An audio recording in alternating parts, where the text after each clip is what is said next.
Good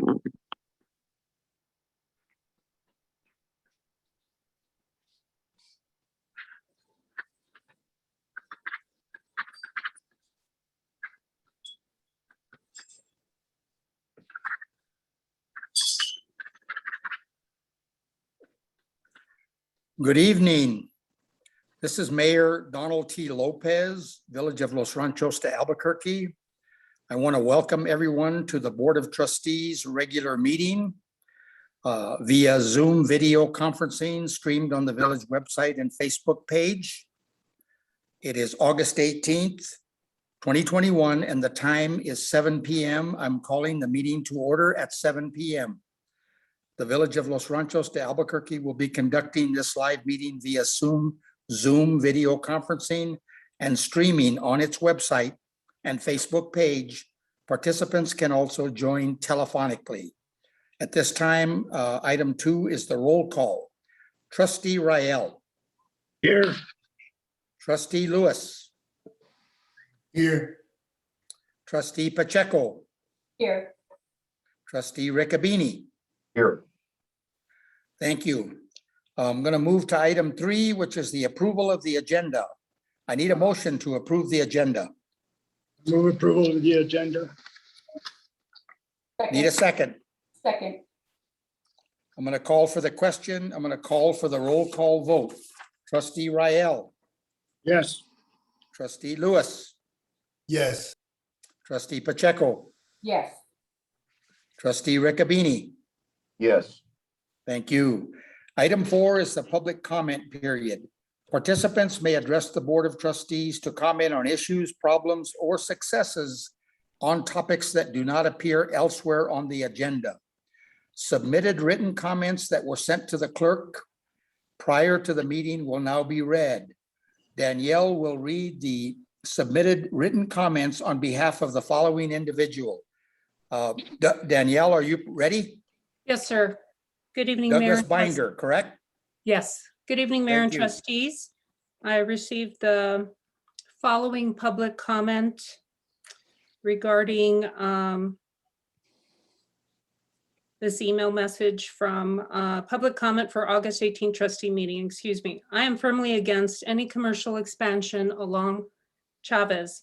Those of you who do not live next to Casa Rondeña undoubtedly look upon it as a charming vineyard.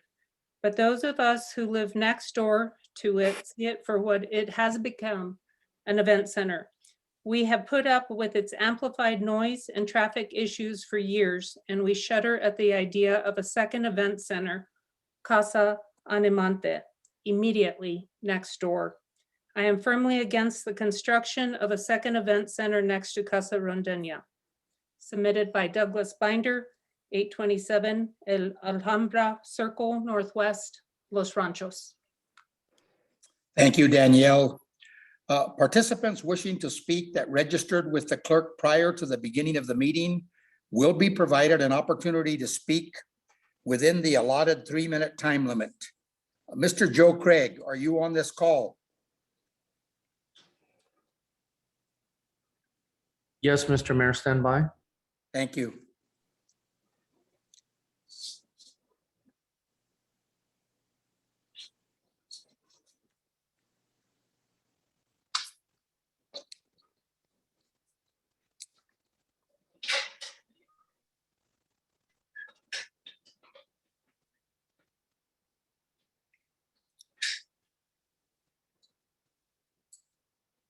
Thank you, Mayor, trustees. Go ahead, Joe. Read your name and address and then provide us your public comment. Joe Craig, 505 Calle del Pajarito Northwest.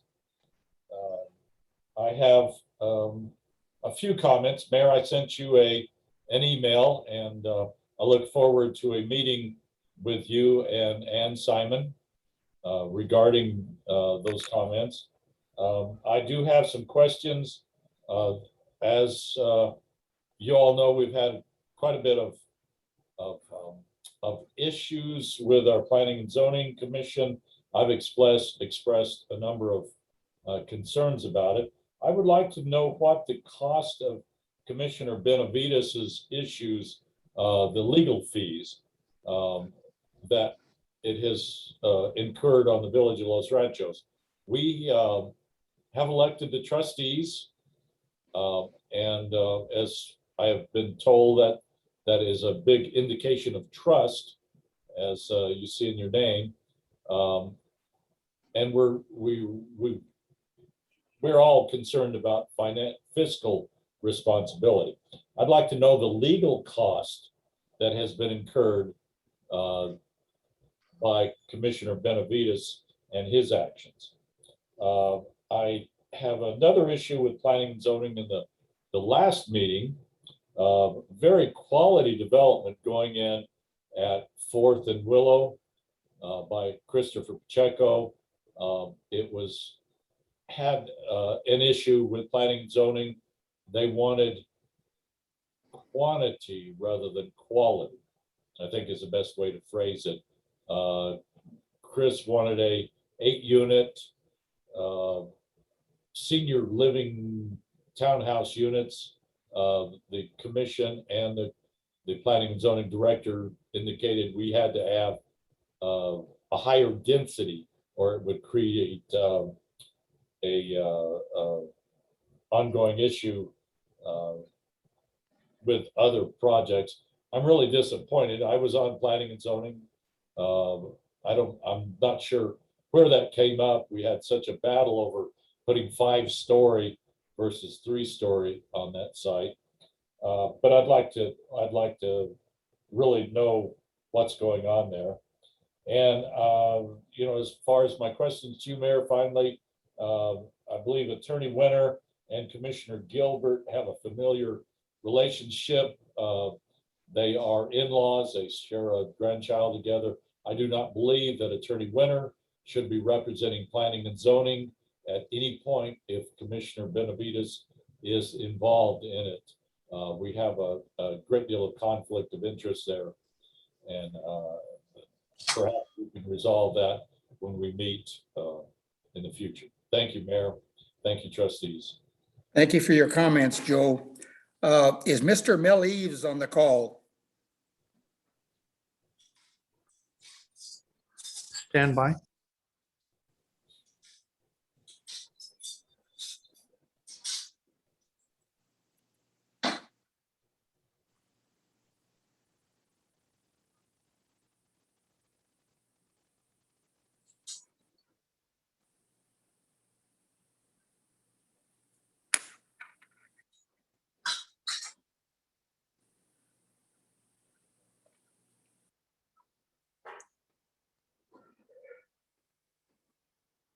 Hello. Yes, Mr. Eves, Yes, I'm finally with you. please state your name and address for the record and then provide us your public comment. Thank you. Yes, sir. Thank you. Mel Eves, E-A-V-E-S, 721 Chavis Road, Northwest. And I've submitted previously a few photographs along with some of the neighbors who are close by John Calvin's winery. And these photos are taken this summer of traffic congestion, illegal parking, improper use of the private access drive to 723 and 749 Chavis Road, creating unsafe conditions on Chavis Road that have been aggravated by the commercial activities of the winery. These were caused by autos, buses, passenger vans, delivery trucks associated with the winery. Not all of them, but some of them, probably a significant number of them. In addition, Chavis Road is often used as a speedway by cars and trucks with no regard for the 25-mile-per-hour speed limit. These unsafe conditions, I'm sure the mayor and the trustees are aware of them, because you could not fail to notice them given the heavy use of Chavis Road. But pedestrians and joggers and bicyclists, horses, children, they really can't safely use Chavis Road for all the kinds of recreational uses that people love to use in the village. And the village has really provided good facilities elsewhere in the village, but not on Chavis Road. This needs to be corrected. As you know, Chavis Road is the only collector street in the village connecting 4th Street to Rio Grande Boulevard between Griegos and Ranchitos. Enlargement of any commercial activities, including Casa Rendena, will further burden Chavis Road. And that street simply is not designed to handle any traffic caused by commercial uses. And nothing has been done to improve it. I don't want you to get the impression that we want to expand Chavis Road, because of those of us who've lived here, and I've lived here in this area since 1955, we do not want expanded use of Chavis Road. We want to use it for the residents who live here. We do not want it further infected with commercialization. That's exactly the wrong thing to do. I joined the first speaker who said, do not allow further commercialization of the village. And there are many of us, believe me, who are joining this what is now, I would say, a movement in the village. We believe that you should address these problems with speed control, no parking signs, lanes for bikes, walking and horses, the safe crossing of Chavis Road at the Allison Ladder, and active enforcement. Mayor? These, frankly, okay, Yeah. these. Reeves, we your hope your time is You almost can go up. ahead and wrap up your comments. We came up Yes. on our 3-minute time limit. Yes, we intend to make these major campaign issues when 2 new trustees are selected in November. And thank you very much for the opportunity to make these comments. Thank you very much, Mr. Eves. I appreciate it. Okay. Is there anyone who wishes to speak that did not register prior to the meeting?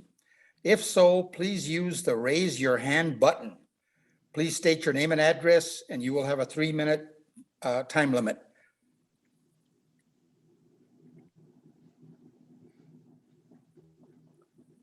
Kiko, has anybody raised their hand? Mayor, trustees, no, nobody has raised their hand. Okay, so there is no one else. Thank Mayor, you. trustees, somebody just raised their hand. Okay, please state your name and address. Stand by. Thank you.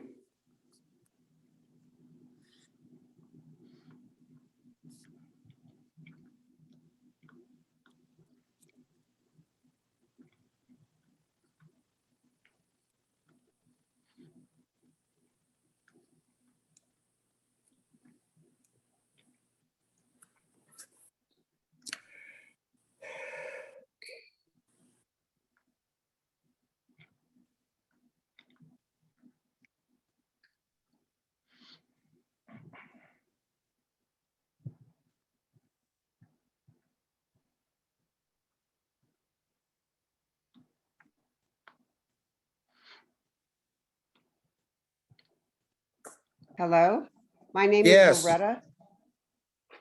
Good evening. And what's your address? Please tell us your address, your address full is name and 5 address. My full name is Loretta Chavis Smith. Okay, My address is 536 Chavis Road Northwest. thank you. Thank Go you. ahead. My comment this evening and my concern is, again, Chavis Road. We have brought this up repeatedly about the traffic, the speeding.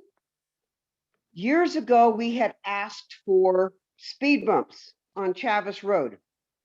Now, we were given the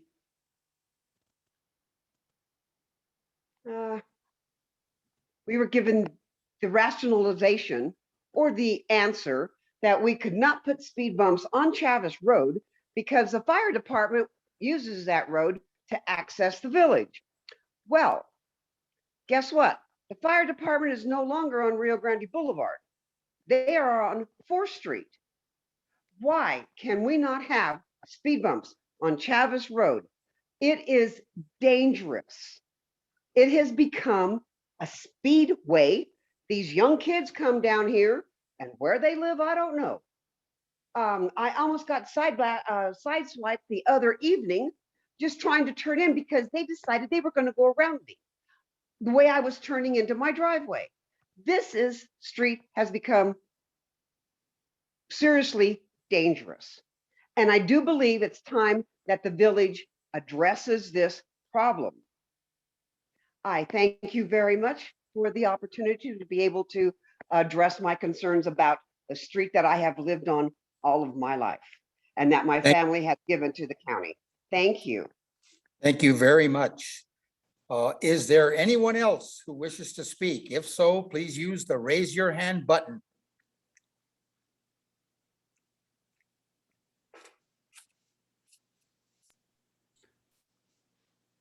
Mr. Mayor, there are no other hands raised. Thank you. We're going to move to item 5, presentations. 5A is a presentation by Nan Winter of the Stelzner, Winter, Warburton, Flores, and Dawes legal firm. Nan, you have the floor. Thank you, Mayor. Mr. Mayor, Board of Trustees, as you know, we had a particularly procedurally grueling commission meeting several months back. And after discussion with the mayor, it was decided that we would brief both the commission and this board on some of the issues that were presented. And seriously, Mr. Mayor and members of the board, what was presented was no less than what I've seen on a bar exam. So what I'm going to address somewhat briefly this evening is number one, the quasi-judicial nature of what the P&Z and that you do. Ex parte communications, the duty to accept public comment, whether planning and zoning can defer an application, whether the commission or this body can limit comments to 2 minutes instead of 3 minutes, and whether the commission or this body can call a special meeting. So with that, I'll turn very quickly to what is a quasi-judicial proceeding. Plainly stated, it's a proceeding conducted by an administrative body that is similar to a court proceeding. In my terminology, I would characterize it as when this body or a governing body is acting like a judge and not a legislature. The P&Z most commonly is doing quasi-judicial proceedings, but this board, you all also hear zone changes, and in that sense, you act in a quasi-judicial capacity. What is the nature of a quasi-judicial proceeding? The rules for the transaction of business for the Planning and Zoning Commission at Section 2G3 provide that when conducting hearings and performance of a quasi-judicial function, the commission shall follow the due process requirements of the state of New Mexico versus Battershell in a city of Albuquerque case. That Battershell case, which is a landmark Court of Appeals case, says this: it is the duty of the zoning board to require a proper public hearing. Such hearing must be basically fair and impartial. The board may not refuse arbitrarily to receive and consider material evidence on the issues being tried. The board is required to apply all rules and regulations lawfully adopted by it equally and fairly. So New Mexico law further provides, as it concerns quasi-judicial proceedings, both before the commission and before this board, as follows. A quasi-judicial proceeding carries with it important procedural consequences, due process protections, requiring a fair and impartial hearing before a trier of fact who is disinterested and free from bias or predisposition regarding the outcome of a case. Participants in a quasi-judicial zoning matter are entitled an opportunity to be heard, to present and rebut evidence, and in an impartial manner, having no pre-hearing or ex parte contacts. That is black letter New Mexico law dictated by, again, Court of Appeals cases and New Mexico Supreme Court cases, in particular, another landmark case, Albuquerque Commons Partnership versus City Council, City of Albuquerque. So the quasi-judicial nature of your proceeding compels that you refrain from ex parte communications. And I think you all know what that means. I think you know what an ex parte communications is. It's generally, one side or the other lobbying without the other side being there. Your code addresses ex parte communications. Section 9.2.2E12 of the Village Code provides that when an item has been placed on the commission's agenda, it becomes a matter under the jurisdiction of the commission and subject to legal restraints on ex parte communications. If a commissioner believes that they have been contacted on an ex parte matter, it is their obligation to inform other members of the commission prior to the matter's consideration. If the contact was made in writing, the commissioner shall submit and it will become part of the record. Now, most recently, after a pending P&Z matter was deferred, Administrator Simon and Director Justice informed both this board and the commission to avoid ex parte communication so long as the pending matter was pending. Both Director Justice and I were contacted directly by members of this board and members of the commission regarding potential ex parte contacts. And I have to tell you, Mayor, I was genuinely impressed by the folks that reached out from this board and the Planning and Zoning Commission that were nervous about contacts that had been made in their direction on pending matters. So kudos to the board, kudos to the commission for bringing those to Tiffany's and my attention.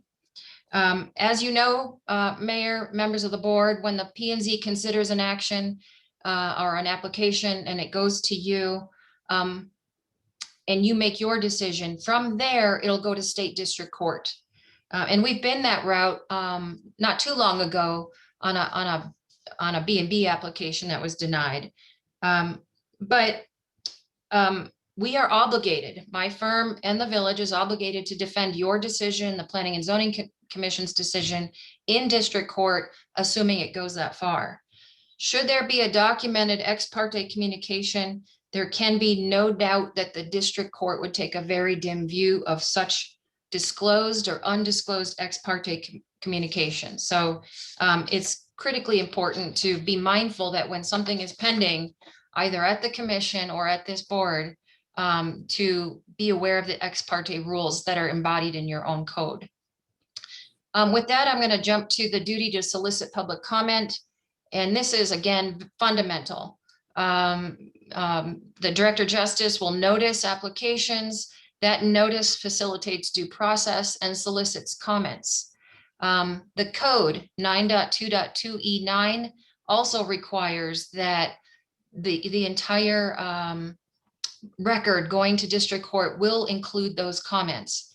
It is also a regular practice of the Planning and Zoning Director to forward comments to the commission received not only before she publishes her packet, but also she forwards to the commission comments received in the interim. That is, she forwards comments received after publication, but before the commission meeting. The planning director cannot and should not arbitrarily pick and choose public comment. Pro or con, all of it is in the packet. By its own rules and practice, the village is obligated to solicit public comment and cannot moderate what is perceived to be either organized opposition or organized support for an application. And it has been my observation that Director Justice regularly forwards literally every bit of comment that is received onto the commission. With that, I would quickly move to motions to defer. I think, Mayor, you know, and I think you've deployed motions to defer before this board, but the village code and the rules actually permit the commission to defer a matter. Section 9.2.2E10 of the rules and Rule 2K of the rules for the transaction of business expressly allow the commission to defer an application. The village code does not, however, provide any guidance as to when the commission may or may not make a motion to defer. Robert's Rules of Orders also do not limit a motion to defer, how it can be made or the reason it's made. I have recommended to the commission that if they wish to shed some detail on when they can and can't make a motion to defer, they'd have to change their rules for the transaction of business. So they can do that, but currently nothing in your code or their rules illuminates when and why any of, either you or the board or the commission can defer a pending matter. A survey of rules of other local governments, a survey of procedural rules for the Albuquerque City Council, the New Mexico Public Regulation Commission, the Water Authority, all of them permit deferrals. None of them provide guidance on when or how. Again, given the code and the rules, it is neither within my purview nor Director Justice's purview to direct the commission not to defer when the rules expressly permit deferral. Again, my office and the director's office is obligated to adhere to the rules as written, instructing the commission that it could not defer for whatever reason when the rules specifically allow for the same would probably be something that, again, the district court would not look favorably on. There was also some concern, Mayor, and members of the board, that limiting comments at a commission meeting to 2 minutes instead of 3 minutes was problematic.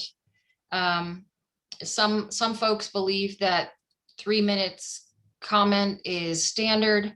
And again, we did recently in several commission meetings, and I suspect it's going to happen again, limit comments to only 2 minutes per commenter. There is no rule or code that addresses this for the village. Oddly, there is a New Mexico case that addresses this issue.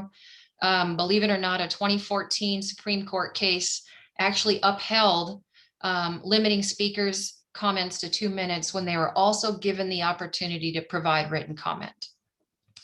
Last, Mr. Mayor, members of the board, can the commission call a special meeting? Can this body call a special meeting? The answer is yes. Mr. Mayor, you have on multiple occasions called special meetings.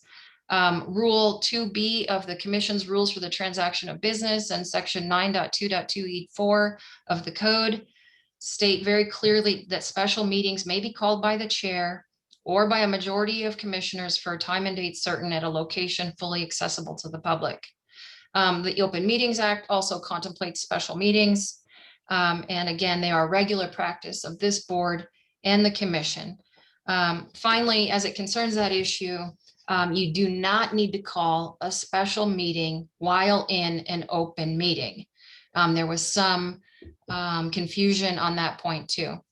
I've just very quickly gone through those issues, and I wanted to let you and the board know that, again, we have sort of done a post-mortem of all the legal issues that popped up a couple months back. And I did not find in our review that there was a violation of any rule or code by the commission as it concerns recently pending applications. With that, I would stand for questions. So Attorney Nan Winter, let me say this, your presentation was very thorough and very informative. So I do have a procedural question for you. Is this the proper forum for the governing body to ask you specific questions at this time? Or should they put their questions in writing so that they can discuss it with you, at length or at however they would want to do that? What is your recommendation? I'd be afraid that I wouldn't be able to answer all the legal questions at this point in time. I have reached out to some members of the board. I've spoken to some members of the board, and I'm, again, very impressed with their inquiries and conscientious service to the village. So I would, again, make myself available. You know how to reach me. You've got my cell, you've got my email. If, given the time limitations, I'll be glad to answer questions that I can answer this evening. But again, you all know where to find me. So members of the governing body, how would you like to proceed? Do you want to let her be available to you at your discretion, or do you want to ask questions at this time? Hearing no response, I think they're going to contact you, as I will, Attorney Nan Winter, to discuss some of these procedural issues. Thank you very, very much for your comprehensive presentation. Thank you, I'm going Mayor. to move on to item 6, which is the consent agenda. There will be no separate discussion of these items. If discussion is desired, that item will be removed from the consent agenda and will be considered separately. 6A is the minutes of the July 14th, 2021 regular meeting. I need a motion to approve the consent agenda. I'll I make a move motion. approval of Thank you. I need a second. Was that Pablo or myself that, It was Pablo. okay, I'll second. Okay, any discussion from the governing body? I'm going to call for the question. Call for the roll call vote. Trustee Rael, yes. Trustee Lewis, Yes. Trustee Pacheco, Yes. Trustee Riccabini. Yes. Thank you. We're going to move on to item 7, departmental reports. If the governing body has questions for staff regarding the reports, we will have each trustee ask all of their questions before we move to the next trustee. Trustee Rael, I have no questions. Trustee Lewis, Thank you, Mayor. The first question is to Director, Administrator Ann Simon. okay? We are getting a lot of comment regarding Chavis Road. I don't know if you can give us a little information of what is within our jurisdiction and what is not, what is DOT, what we can and can't do with Chavis Road. Thank you, Mayor and trustees. Yes, Chavez Road is a village facility.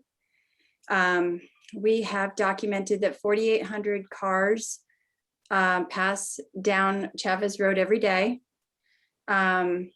We are looking at the possibility of a multi-use trail on Chavez Road, depending on right-of-way.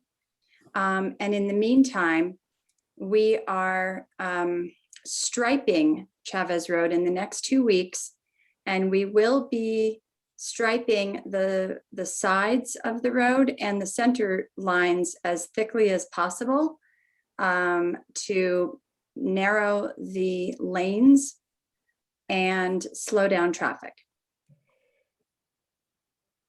So do we have can we put up no parking signs as was suggested? Can we do other things along the road? Is that within our jurisdiction? Yes, Mayor, trustees, yes, we are allowed to do that. No parking signs have to be implemented by the sheriff, but we can look into that. Okay, thank you. My next question is for Maria Rinaldi. And I wanted to clarify on, in your report, Maria, good evening. You say, with change orders without GRT round numbers, when you talk about contract amount or paid to date. I want to make sure we're clear that we've paid our GRT to date. Is that correct? And what is without GRT is what the outstanding change orders is. Am I understanding that correctly? Mayor, Trustee Lewis, that is correct. We do, of course, pay GRT when it is billed by pay application from the contractor. When I report these numbers, I'm reporting numbers based on the funding allowable. And generally, the funding sources do not cover cost of GRT. So that's an expense of the village for which we're budgeted and we are paying. But if it's helpful, I'm happy to include the GRT and actually not even round the numbers. I generally use, because my reports are more detailed towards the construction activity and not so much towards the funding. I'm happy to adjust that to provide as much information as you would like. Mainly I just wanted to make sure we had been paying them going along. I didn't want it to be a big expense at the end of the project. And so when you say without change orders on a change, without GRT on a change order, you're just reporting the dollar amount of that change order, and then we pay the gross receipts on top of that. Is that correct? Mayor, Trustee Lewis, that is correct. Also, I'd like to tell you something else about the GRT. We track to make sure that the contractor is crediting GRT collected from us back to our location code, because that is a form of generated GRT revenue to us as well. So yeah, we keep on top of that. If we see their GRT payment reports on a quarterly basis, so that we do in fact know that what we're paying to them is coming back to us essentially. Excellent. Thank you, Maria. And I have no further questions. Thank you. Thank you, Trustee Lewis. Trustee Pacheco. Good evening, Mayor. Thank you. I do have a few questions. I want to start off with your report and looking at the Lavender Festival. Obviously, it was a great success. I'm assuming that there were probably some issues that will need to be addressed for next year's event, but I was just curious as to the impact on the park itself. Do we have any kind of report on overall how the park held up? Well, Yes, here's what I understand, and Administrator Simon, you're probably in a good position to answer that question. Go ahead. sure thing. Well, I'll take a stab, and Mayor, you can chime in, since the mayor actually attended the event and I wasn't able to get back in time. But my understanding is that everyone loved the grass, that that visitors loved it. The trees provided shade, so the park was perfect. The crew were out of there by 3 o'clock on Sunday.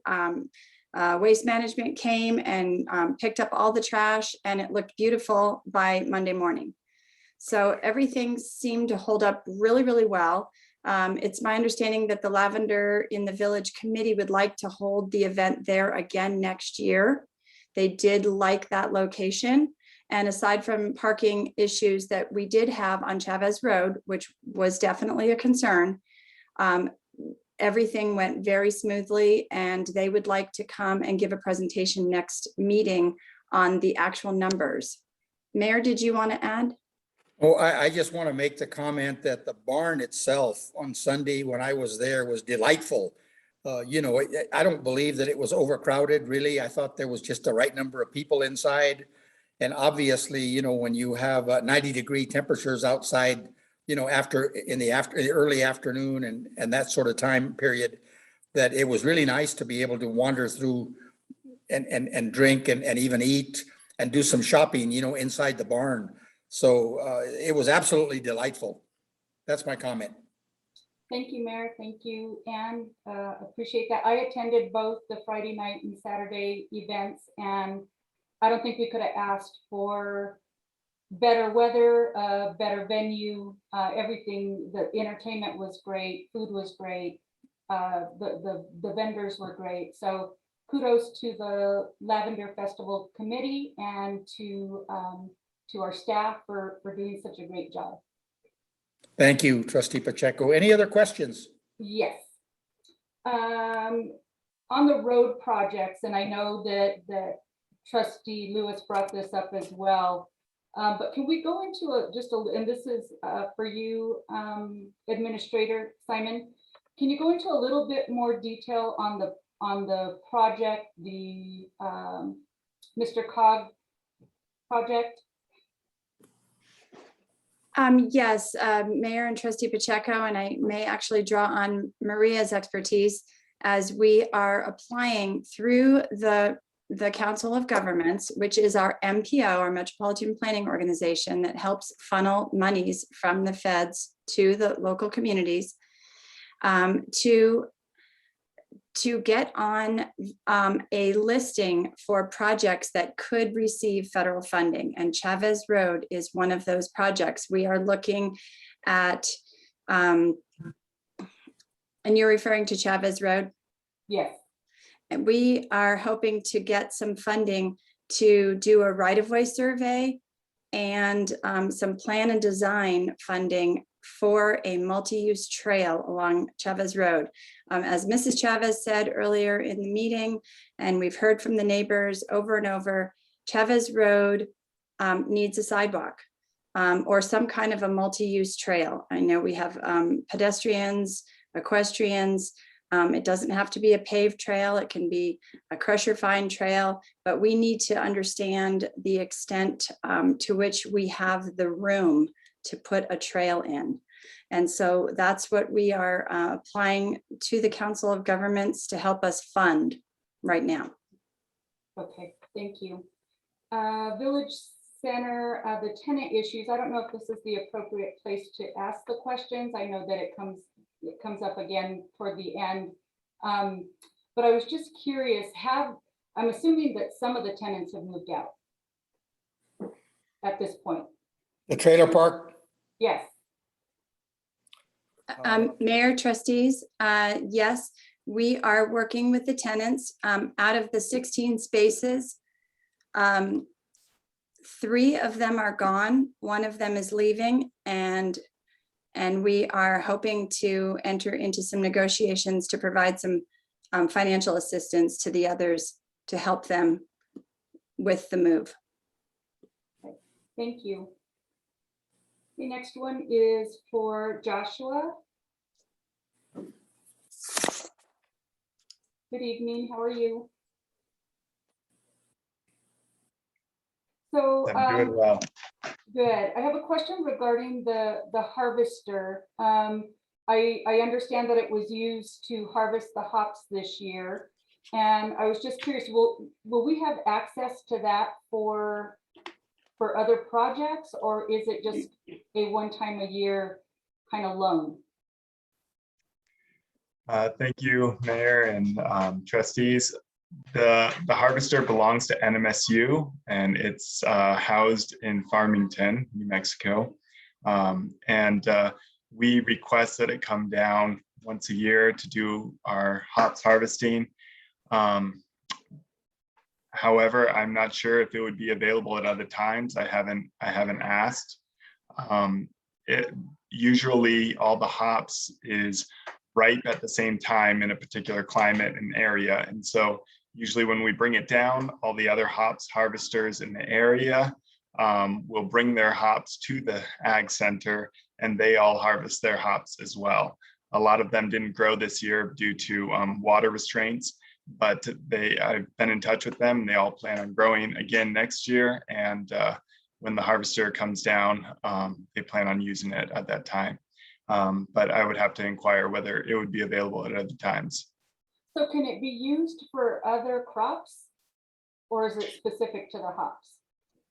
Sure, it's designed as a hops harvester, but it is used as well for hemp. And this particular machine has been used for hemp many times as well, particularly for taking all the leaves and other things off to leave the fiber so that it can be used as fiber. Great, thank you. Thanks so much. On to Director Justice.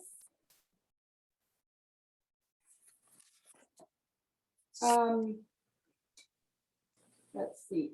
This pertains to the short-term rentals. Tiffany, you mentioned that you are receiving and processing applications. Are we talking a number of applications, or is it few and far between? What's it looking like? Mayor, trustees, trustee Pacheco. So I guess given the outreach so far, we've had a pretty good number. So we estimated about 30 to 40 existing short-term rentals in Los Ranchos. We haven't yet been able to send out letters to those existing short-term rentals. The company that we're working with is still identifying all of them with addresses. So once we have all those addresses, we'll send out a general PSA letter. But we did have a PSA announcement in the Village Vision magazine, and that has prompted those who have short-term rentals to apply. So right now for the September agenda, we do have 4. And I have been in touch with a few others who have just wanted to know what the process is, what's required, that kind of thing. Okay, great. Moving on to the pilot project ordinance. I know that you are working on it. Again, just curious about the timeline. You know, I'm concerned that people will become disinterested if we don't kind of move along with this ordinance. Just kind of curious where we are in terms of that ordinance, putting that together. Mayor, trustees, trustee Pacheco. So right now, the next step, based on the feedback from the last Board of Trustees meeting, is actually to put together some more information on the different options that are available for the trustees to consider. We talked about a lot of different things like open space, the different requirement amounts, square footage, uses of those open space. So I want to kind of illustrate what those different options are, so that we can get a more concrete answer on what direction we want to go in first. And then in terms of just the general interest for cluster housing, I think that there has been and will continue to be interest in cluster housing in Los Ranchos for quite some time. We've had a cluster housing ordinance back in the 70s, 80s, and 90s. You know, we had a lot of discussion back during the formation of the master plan, where cluster housing came up during not only the residential discussions, but also about, you know, agriculture, the ditches, you know, other open space preservation. So there is definitely a lot of interest, and there has been a lot of interest. I don't think that will be an issue moving forward. Okay, thank you for the update, Tiffany. Appreciate it. Maria, I have a couple of questions with regard to your report. With regard to the NMDOT District 3 presentation that took place on July 9th, you mentioned that there was an application for $500,000. What does the process for that look like? And I know that there's still things happening, and the recommendation is going to be made on the 15th of September, but what's the process now? Mayor, good evening, trustee Pacheco. So the application has been submitted, and this was a follow-up presentation, if you will. It was our 2 minutes to make our case in District 3 engineers who make the recommendation, but also present was our highway commissioner. She sits on the commission board that on September 15th, I believe that's the date. I believe it's September 15th.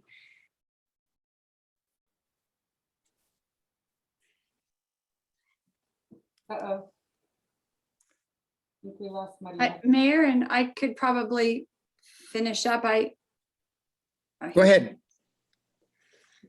And so we will be getting a recommendation from the commission shortly on that application.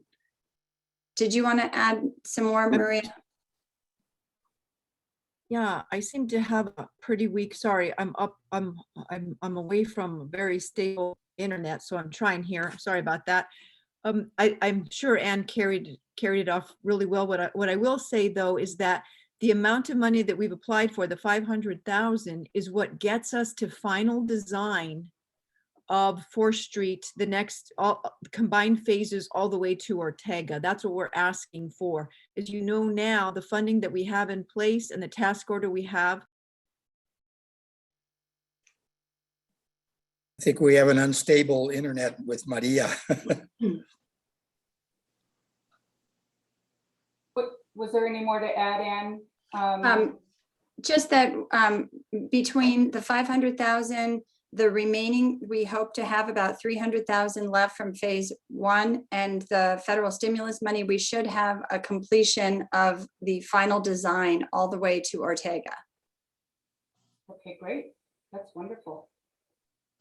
Okay, I think that completes my questions. Thank you, Mayor. Thank you, Trustee Pacheco. Trustee Riccabini.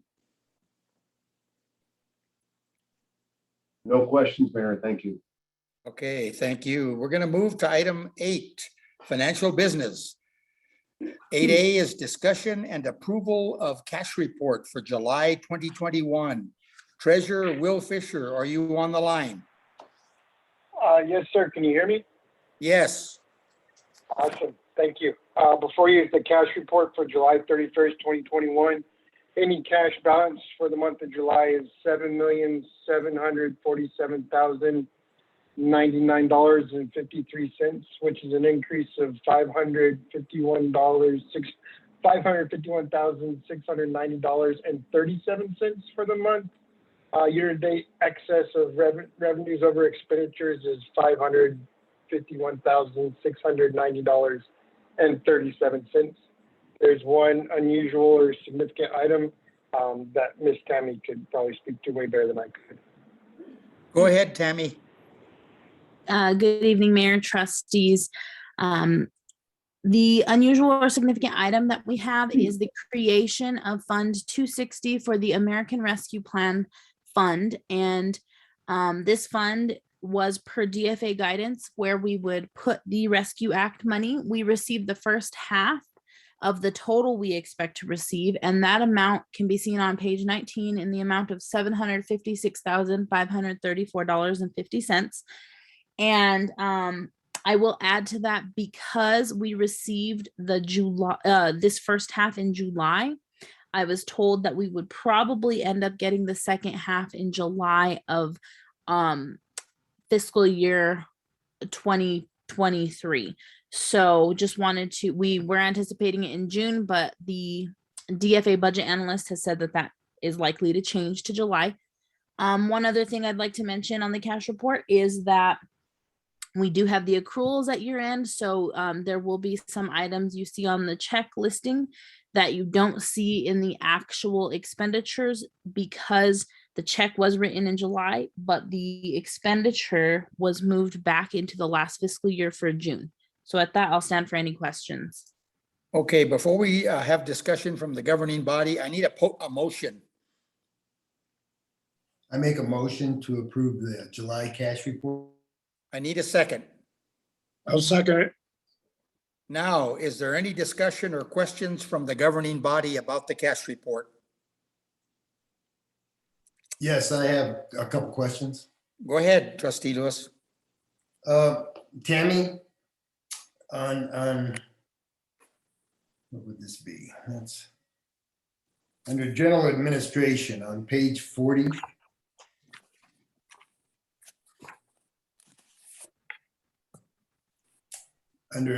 Are you with me on under general administration? Yes, I am. Okay, under attorney's fees and settlements, we have no actual expense for July. And yet when you go to the check register on page 71, there's a check to Seltzer, Winter, and Warburn. And I wondered why, if we've written a check in July, it's not showing up in the July expenses. Yes, Mayor, Trustee Lewis. So this is one of the accruals that I was talking about. So what you're looking at in the cash report on page 40 is actual expenses from the fiscal year that starts July 1st. And that check that we wrote, that is in the check register, the check was written in July, but that expense was from the previous fiscal year. So when you look at our accounting system, you'll see that expense back in June, but the check register captures all checks written in July. Okay, so do we have to approve the year-end financials again with some of these adjustments?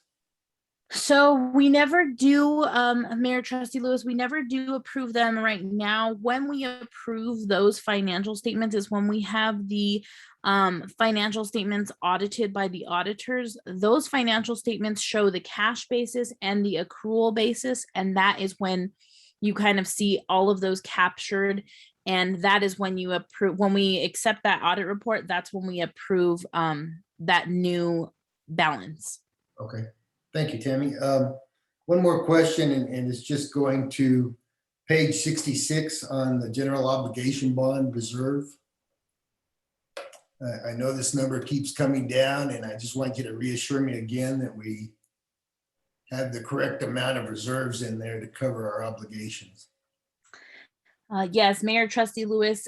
So those reserves were put in place with the prior administration prior to my start in 2018. And the way that those were worked out was when they originally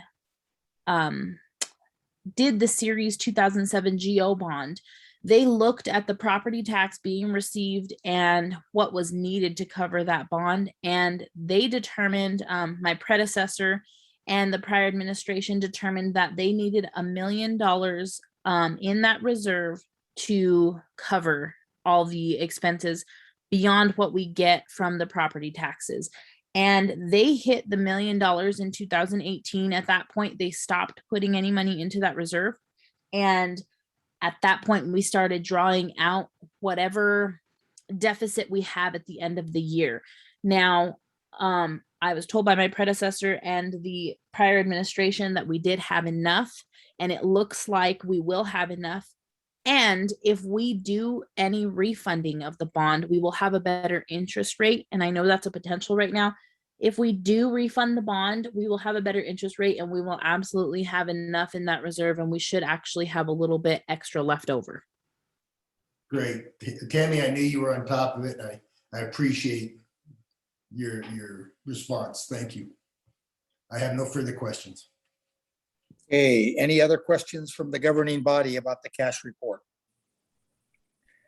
Okay, I'm going to call for the question. Call for the roll call vote. Trustee Rael, Yes. Trustee Lewis, Yes. Trustee Pacheco, Yes. Trustee Riccobeni. Yes. Okay, I'm going to move on to item 9, public hearings. There are none. Old business. It is 7:55 p.m. We have an item 10A called the update on the 4th Street project closeout. And Maria Rinaldi wanted to make this presentation with Mr. Tim Chavez of the NMDOT. But I understand he's not available till after 8 p.m. Maria, are you on?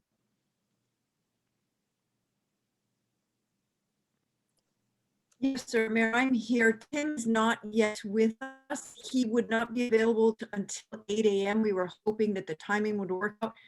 Could you possibly delete this item to clear the agenda until he signs on? What will have to happen is I'll have to ask the governing body for a motion to move item 10A down the list. And we'll have to decide where to put it. And it looks like we could move it to item 12. Let's see, there's a lot of things in item 12. I don't want to keep Tim Chavez, on the line all night. And so what do you believe that he will be on at 8 p.m.? Is that correct? Mayor, that's the plan. Okay, why don't we make it the first item on item 12, new business? I need a motion to make that happen. I make a motion to move this item to number 12, the first item on new business. I need a second. I'll Okay, I second. have a motion and a second. I'm I gonna have a- call for the question. Mayor, I'm gonna call, go ahead. this 10A is listed as old business. Will it make any difference that we're going to new business with it? I don't think so. We can specify that it's old business in the minutes. What do you think, Danielle? Mayor Lopez, trustees, what we can do is we can bump it down past 11A and see if that allows Mr. Chavez to join us. And we can see if he's going to pop on between now and the announcements. And then if not, then we'll move him to 12A. We'll need to make a motion though to move him after 11 and then just consider that old business. Trustee Lewis, do you want to amend your motion? Sure, I'll amend my motion to move this to right after 11A. I need a second. Second the motion and change. Okay, we now have a motion and a second. I'm going to call for the question, call for the roll call vote. Trustee Rael, Yes. Trustee Lewis, Yes. Trustee Pacheco, Yes. trustee Riccobeni. Yes. Okay, this is done. Okay, item 11 is announcements. It is 11A is the 2021 regular local election. Danielle Cedillo Molina, please give us your presentation on this. Thank you, Mayor and trustees. Included in your packet under item 10A is the information for the upcoming 2021 regular local election. The upcoming key date for the candidate filing date will be next Tuesday, August 24th, from 9 a.m. to 5 p.m. at the Bernalillo County offices located at Alvarado Square, 415 Silver Avenue Southwest in the Ken Sanchez Chambers, located on the first floor. On this year's ballot, there will be 2 at-large positions for trustee for 4-year terms and 1 position for municipal judge, also for a 4-year term. Please note that any interested candidates running for municipal judge need to be aware of the mandatory week-long orientation and training conducted by the Administrative Office of Courts in cooperation with the New Mexico Judicial Education Center and the New Mexico Municipal League. This information, along with the dates, is provided in the packet as well on the village website election page. If candidates wish to download the declaration of candidacy form, they can do so from the election page of the website. Other information and links are also located on the page. I encourage anyone wishing to file for candidacy that they make sure they are aware of all the necessary requirements prior to filing date to ensure an effortless process. So with that, Mayor and trustees, I stand for any questions. Okay, I'll go down the list of trustees. Trustee Rael, do you have any questions? No. Trustee Lewis, No, not at this time. trustee Pacheco, No.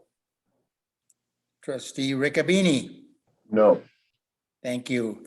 Okay, we're now to the, Mayor, I'm sorry. Yes. Looks as though Judge Ma has a question.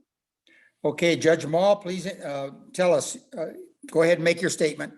Yes, just one addition to Ms. Cedillo's notice.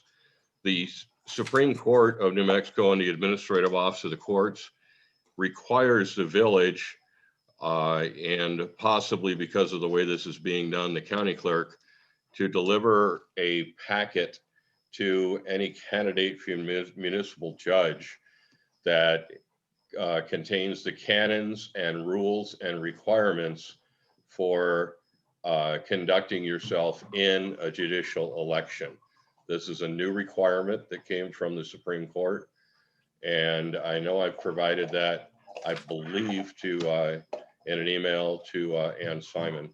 But there is that requirement, and just to make sure the village doesn't fail in that requirement if they're aware of somebody running for judge. Okay, thank you very much for bringing that to our attention. We'll make sure we take care of it, Judge Ma. Okay? Thank you. Okay, we are now to the point where we're going to be taking up item 10A, 4th Street project closeout. Maria, is Tim Chavez available? Mayor, I'm texting with him and he's having trouble getting in. Can he telephonically, can he do it by telephone? I'm sure he can. How would he do that? Okay, Danielle, do you have that information? Yes, Mayor, trustees, Maria, if you can refer him to the email that I sent to him, there's available numbers that he could dial in from his phone if he's having problems using the link. I'm telling him that. Okay, good, because usually if a person can't get on Zoom, you can always call in using your telephone. And it works quite well. I've had to do it many times myself. So when you're ready, Maria, you can go ahead and give your update on the 4th Street project closeout. And then when Tim joins on his phone, hopefully, he can pipe in, or you can ask him a question, or we can talk to him. Certainly, sir. I'm happy to proceed. I'm going to stay on audio. I don't seem to be able to maintain the connection by using video, so I apologize for that. but I did provide in your packet, Mayor and Trustees, a synopsis of the closeout information for the 4th Street project, and I will just go over it rather quickly. The New Mexico Department of Transportation, through their local government oversight engineer, Tim Chavez, did accept the proposed alternatives for ADA access that we were able to come up with our engineer, RP Bohannon, and with Bradbury project manager, Patrick Lujan. And those included reorienting benches towards hard sidewalk access. And you will remember from previous emails and reports of mine that NMDOT did remove a couple of those benches in question at the intersection of Green Valley and 4th Street.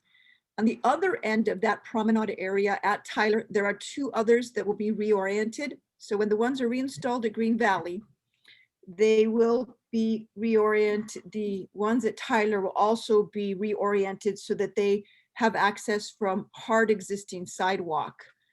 We will be constructing sidewalk between all the areas within the promenade, from the patio, if you will, use that as a descriptor, from the hard patio areas between the landscaped areas and up against the private property line. We will be connecting all of those with sidewalk so that they can access the existing ramps and no additional ramps have to be installed. And please, if my descriptions are not making sense, please stop me. I also provide the construction documents so that you could see what we had proposed and what has been accepted. And then we call for moving some handrail to the appropriate side and lengthening them on an existing ramp. We now consider the steps, not just steps down into the promenade area. We consider them seat walls, and we will indicate the edge of those with reflective tape the same way we are doing the back of curb drop off the sidewalk throughout the project. Okay, Okay, and then so those are the alternatives we proposed. Instead of tearing out steps and adding additional ramps, we've made these connections, and everything within the promenade will be ADA accessible.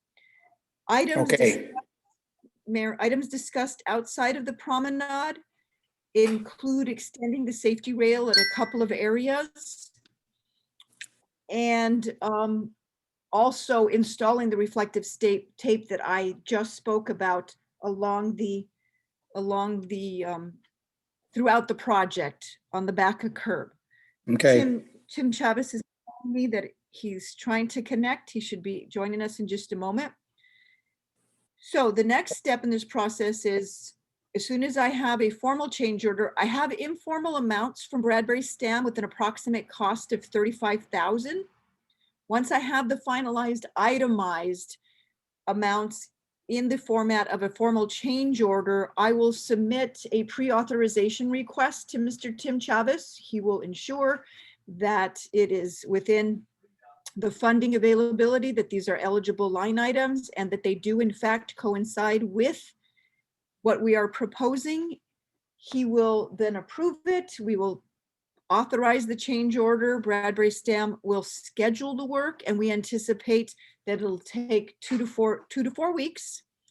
And during that time, the additional change order items that are not ADA issues will, like, for example, behind the bus stop on the west side of the road, north of Tyler at the El Camino Motel, we removed some of their decorative railing behind our bus stop that was impeding into the right of way. We moved that for construction purposes, and that is to be reinstalled. Things like that. Everything on that punch list will be taken care of, and we will be moving further along to be able to formally close out this project. What I asked Mr. Chavez to be present in this meeting for is that I know that there are some concerns raised by the public, and I'm sure you've seen them, about issues of ADA access within this project. Mayor, trustees, I want to assure you that this has been vetted by not only the NMDOT District 3, but it has been vetted by the State of New Mexico Construction Programs Bureau Title VI ADA Coordinator for compliance. And with these, and we always knew these were going to be issues. You will remember, I've reported on these since the beginning of construction. We always knew we would have to deal with these issues. We will be fully ADA compliant within this project. We will exceed the threshold requirements for ADA access in this project. And I really want to make that statement publicly, and I really would like it backed up by NMDOT to concur that this project is not riddled with. We've acknowledged and have and are correcting any ADA issues that are out there. Okay, Maria, was Tim able to connect? Mayor, my last text from him is that I have the numbers. I'm trying to connect. Okay, let's go to questions. Does the governing body have any questions for Maria about this? Let me start with Trustee Rael. No questions. Trustee Lewis. I just have one question, Maria. So when we close out this project and get this part completed, then do we finish up our closeout with Site Southwest? Mayor, Trustee Lewis, we have actually terminated our contract with Site Southwest. We have a professional services letter with RP Bohannon, who was our inspector on this project. He is our engineer of record for closeout. His work, and at the point of finalizing all of the construction activities, we'll close out the contract with Bradbury Stam. In order to close out with NMDOT and draw down the final amount of funding and free up whatever balance is remaining in our legislative appropriations, we still have to go through an NMDOT audit process. And that's a couple of months. So this will close us out in the construction phase and allow us to do any credits we have with Bradbury to be credited on what our final payment to them is, and to release them on their what is now an existing time and materials contract. Okay, thank you, Maria. Certainly. Okay, Trustee Pacheco. I don't have any questions at this time, Mayor. Trustee Riccabini. No questions. Thank you very much, Maria. So Maria, I'm looking at the attendee list and I don't see Tim on there at all. So Mayor, I'm wondering. Danielle is, she's sending some instructions that I have forwarded to him. If he's unable to join us, what I basically did was I wanted him to affirm the information that I was giving to you was correct. Yes. And I also wanted to acknowledge his incredible cooperation from the time that he came on as the oversight engineer and helping us move this forward. As you know, for months and months, my report simply was waiting for NMDOT to approve, waiting for NMDOT to approve. And so that was the basis of, so if he's not able to join us this evening, I don't think that it's critical, but I hope that you're satisfied with the information that I was able to provide to you. Well, I'm very satisfied, and it appears that the governing body is satisfied as well. You can give Tim Chavez my regard for his cooperation. And, hopefully we get to meet and we can discuss this in more detail as necessary. So with that, I'm going to close this item and move on to item 12, which is new business. And 12A is discussion and approval of the Village of Los Ranchos telecommuting policy and agreement. Administrator Simon. Mayor, didn't you skip 11A? I thought we already did that. We did the local election. Okay, sorry. Go ahead. Go ahead, Administrator Simon. All right, thank you, Mayor and trustees. Yes, before you is a telecommuting policy and procedure document. while many of you know, we've been telecommuting for 15 months throughout the pandemic because we had no choice. Now that we are able to come back to work and we are slowly opening Village Hall, we realize that we have fantastic technologies that allow us to work remotely. So this is a policy that allows employees to work from home when possible. We feel it's important to enact this now because, as you know, the Delta variant and some other variants are causing us now to go back to remote work. The other thing that this allows us to do is to participate when we have weather events and other activities that prevent an employee from physically coming to the office. So it's a very simple change, and I stand for questions. Okay, before we get to questions, I need a motion. I'll make a motion to approve the telecommuting policy and procedures. I need a second. I second. Second, Okay, that sounds like trustee Riccobeni. Did you second? Yes. Thank you. Okay, any discussion from the governing body? I have Okay. a question, Mayor. Go right ahead, trustee Pacheco. And so are you saying that this would, this procedure would be put in place for just in general, or at times during like the pandemic when things are closed down or when there is bad weather? Or are we looking at moving some of the permanent positions to telecommuting? Mayor, trustee Pacheco, this is just enabling us to have some options.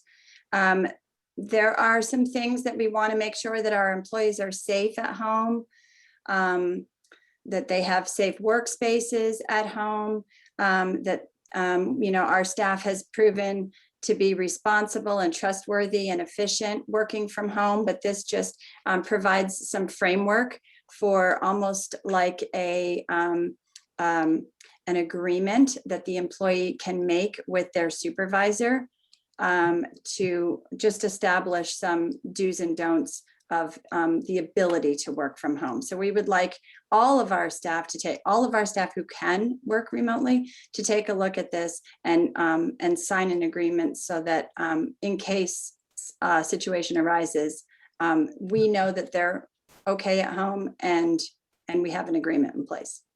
Okay, thank you. Okay, any other questions? All right, is there anyone from the public wishing to speak on this matter? If so, please use the raise your hand button. Okay, I'm going to call for the question, call for the roll call vote. Trustee Rael, yes, trustee Lewis, Yes.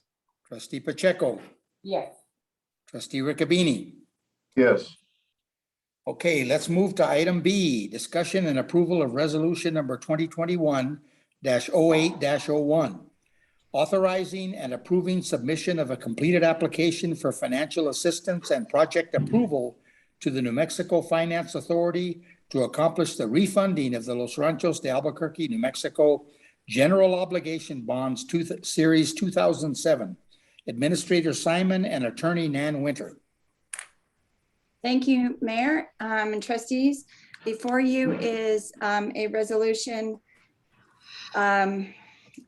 approving application to the New Mexico Finance Authority to refund the GO bonds. As we talked about earlier in the meeting, we have an opportunity to do some refunding given that the interest rates are so good right now, and that will save the village significant funding on that GO bond. I will turn it over to Attorney Winter and our guest, Eric Harrigan. Go ahead.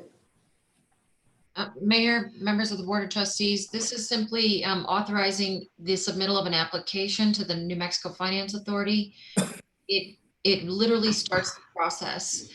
You will see notice of an ordinance publication next month, and you will see the ordinance authorizing the refunding the month after that.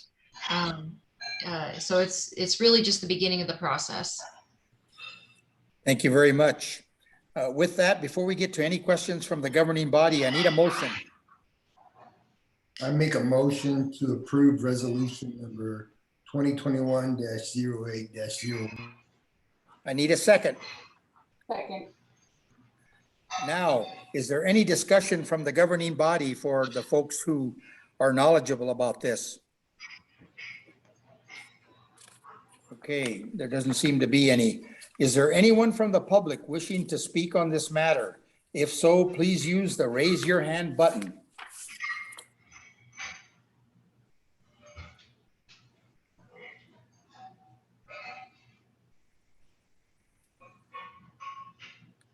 Anybody raise their hand, Kiko? Mr. Mayor, trustees, there has been nobody that raised their hand. I'm going to call for the question. Call for the roll call vote. Trustee Rael, Yes. Trustee Lewis, Yes. Trustee Riccobini, or Trustee Pacheco, I'm sorry. Yes. Trustee Riccobini. Yes. Thank you. Item C, discussion and approval of resolution number 2021-08-02, authorizing execution of settlement agreements with tenants occupying mobile homes or space in the village-owned trailer home park. Administrator Simon, Attorney Winter, and Mr. Juan Flores, also with the Stelzner Law Firm. Please make your statements. Thank you, Mayor and trustees. Yes, as we begin to ready the Village Center site for development, we have asked that the tenants of the mobile home park vacate and remove their mobile homes. Because of the age of these mobile homes, as well as the cost of the transport, we are asking to enter into some settlement negotiations with each one of the residents in order to assist them financially. And I will turn it over to Juan Flores to add anything I've missed. Thank you very much, Administrator Simon, Mayor and trustees. This has been a rather long and difficult process. The village has, on several instances, communicated with the tenants in order to try and facilitate their moving out. As the trustees know, the construction of the Village Center is scheduled to begin at the beginning of the year. Previous efforts by the village involved cash incentives to the tenants to be able to move out. A deadline of the end of October had been provided. And unfortunately, because of the age and condition of some of the mobile homes, very many of the tenants were not able to move their homes out of the park, either because they couldn't find somebody to actually take the mobile home because of its age, or because movers were reluctant, because of the age of the mobile homes, to actually move the mobile home. The village had undertaken efforts to try and find mobile home parks that would take mobile homes of that age, and were successful in finding one that was located in Los Lunas. Unfortunately, by the time some of the tenants began contacting that mobile home, they refused to take mobile homes of anything older than 1980 models. So in on July the 12th, the mayor, Administrator Simon, and I met with several of the tenants who wanted to talk to the village to discuss their problems in moving out, to discuss their problems in finding other suitable accommodations. And through those discussions, the parties reached a tentative agreement that would provide each tenant that leaves their mobile home, that is not able to take their mobile home with them, with the sum of $10,000 in exchange for several items, one of which was a requirement that the tenant actually vacate or move out of the mobile home 30 days earlier than what was previously requested. So they have to leave by the end of September. There were other conditions. If they're going to leave the mobile home, Obviously, the village is going to have to dispose of it, so we're going to want them to actually transfer title to the village so that the village's disposition of the mobile homes will be facilitated, whether it's simply through salvaging them, whether it's through resale, whether it's through wholesale, and hopefully the village can recoup some of the expenses. If the tenant does not vacate the mobile home by September the 30th, then they're going to have to reimburse the village for $1,500 because we are foregoing the rent from July through September. Plus, they will also be responsible for any eviction costs, attorney's fees as well. One of the benefits of the settlement is really a release of any claims that the tenants might have against the village. And what we're really trying to avoid is litigation. Ultimately, we are comfortable with our chances of success and of prevailing if we have to evict any tenant, but there are some uncertainties. One of the uncertainties is the amount of time that an eviction process may take. There have been other situations, for example, when the Paseo del Norte interchange was being built. There were some tenants that lived in a mobile home park close by that actually delayed significantly the beginning of that construction. So we're trying to facilitate everybody moving out so that construction can begin at the beginning of the year. And the requirement is that these tenants vacate by the end of September. Again, a release of all claims. While we're confident that we would prevail, you never know how a judge might rule. A judge could certainly decide to award some amount of compensatory damages, and we would also be saving the legal costs and expenses that we would incur if we were forced to evict a significant number of tenants. So far, all of the tenants that have communicated with us have indicated an intent and a desire to agree to this settlement. There are still about one or two that we have had no communication with. And so we ultimately may have to begin eviction proceedings if we can't confirm with everybody their acceptance of the settlement. And that's pretty much it in a nutshell, and I will stand for any questions. Thank you, Attorney Flores. Before we get to questions from the governing body, I need a motion. Mayor, I need to recuse myself from this. That's okay. I need a motion. I'll move to approve I resolution need a number second. 20. Second.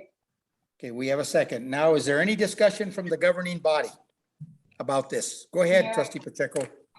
Good evening, Juan. Hope you're doing well. How did we come up with the $10,000 figure? I'm assuming that there was some kind of, thought process that went behind that. And do we feel like that is going to be an effective amount? Let me, good afternoon, Trustee Pacheco. Let me begin with the last portion of that question first. We believe it'll be an effective amount because that's the amount that everybody ultimately, after about the hour, 2 hour long session, everybody agreed to. So everybody that was present at that meeting understands that that's the amount that they were willing to accept. And that was the amount that the mayor was willing to recommend. Everybody understood that this was not a done deal, that it would have to be presented to the trustees and that the trustees would have to approve it. And so this could not be a final agreement unless and until approved by the trustees. With respect to the first part of that question, there was a discussion back and forth as to the amounts. I think that one of the starting numbers was what the village had already offered to everybody to move out, at least earlier than the October deadline. That amount, if I recall correctly, was initially $3,500, and then it decreased over time. Ultimately, my feeling was that the 10,000 was arrived at because the evidence or the testimony or the position that was taken by the tenants as to the value of their mobile homes was reflective of a price slightly under the 10,000. I believe that one of the tenants unfortunately had simply last year just purchased her mobile home and had paid, if I recall correctly, $8,500 for it. So my understanding, and I certainly don't want to speak for Administrator Simon or the mayor, but my understanding was that the $10,000 was reflective of a reasonable value for the mobile home, even though that's not precisely what we're buying. What we're buying is peace of mind. What we're buying is the avoidance of litigation, the delay that litigation will cost us, the financial aspect of litigation. We're buying our peace of mind. We understand that we're going to have to deal with the mobile homes that are left. But we also understand that from the tenant's perspective, they no longer have housing. And so they were looking at it, at least we understood, they were looking at it from the perspective of what can they buy with 10,000. I don't think that any of the tenants expressed joy that $10,000 would get them a new mobile home. Everybody understood that's simply not going to happen. I have had some communications with some of the tenants, and they have indicated that $10,000 is a down payment and they'll be able to buy another mobile home, not a new one, and not a very, very old one. I think the last individual I spoke with was buying a 1990 model and was having to pay $15,000. So the $10,000 was going to help with the down payment. They were still going to have to come up with some additional money. And then there's always the expenses of moving the mobile home to the appropriate park, all the connection fees and those type of things. So I think the mayor was sympathetic, and Mayor, I apologize if I say anything contrary to your understandings, but I think the mayor was very sympathetic to the situation that the tenants found themselves in. You know, they're going to incur additional expenses above and beyond the 10,000. But at the same time, you know, we understand that we're also being generous, I think, in offering any amount of money. If the village wanted to, it could force their hands, it could force the evictions. I think our chances again of prevailing and not having to pay anything are pretty good if that's the route we want to take. But I think that what I heard from the mayor was, we're going to be good citizens. They have been good citizens. We're going to take care of each other, and we all recognize that we're in a tough spot. Understood. So of this, so there were 16 total spaces that were rented. Is that correct? I will defer to Administrator Simon. I think I counted 14 spaces. Mayor and trustees, there are currently 14 mobile homes at the park. One of them has already left. So there's right now there's 13. Another one is just waiting for a settlement. And a couple others are just kind of waiting for a settlement. Okay, so we're talking 12, potentially 12 spaces, residents. Correct. Okay. Okay, I think that's all I have. Thank you. Okay, any other questions from the governing body? Yeah, I have some questions. So Go ahead. we're talking $120,000. Yes, possibly. Are we not being held up by these people? I mean, we've given them a year's notice. I don't think so. I mean, my view, Trustee Lewis, is that we have to be good citizens. These folks are, you know, they're not that well off and they're losing their homes. It's a brutally difficult situation, in my opinion. You could take the side that we can be harsh and just kick them out and expend whatever it takes and go to litigation, but I chose not to do it that way. That wasn't my approach at all, okay? And what kind of liability do we have with people that have already moved out? What's to keep the one or two people from going, well, hey, I moved out for $3,500. I mean, is this going to go above Juan, that? do you want to try to answer that question about liability?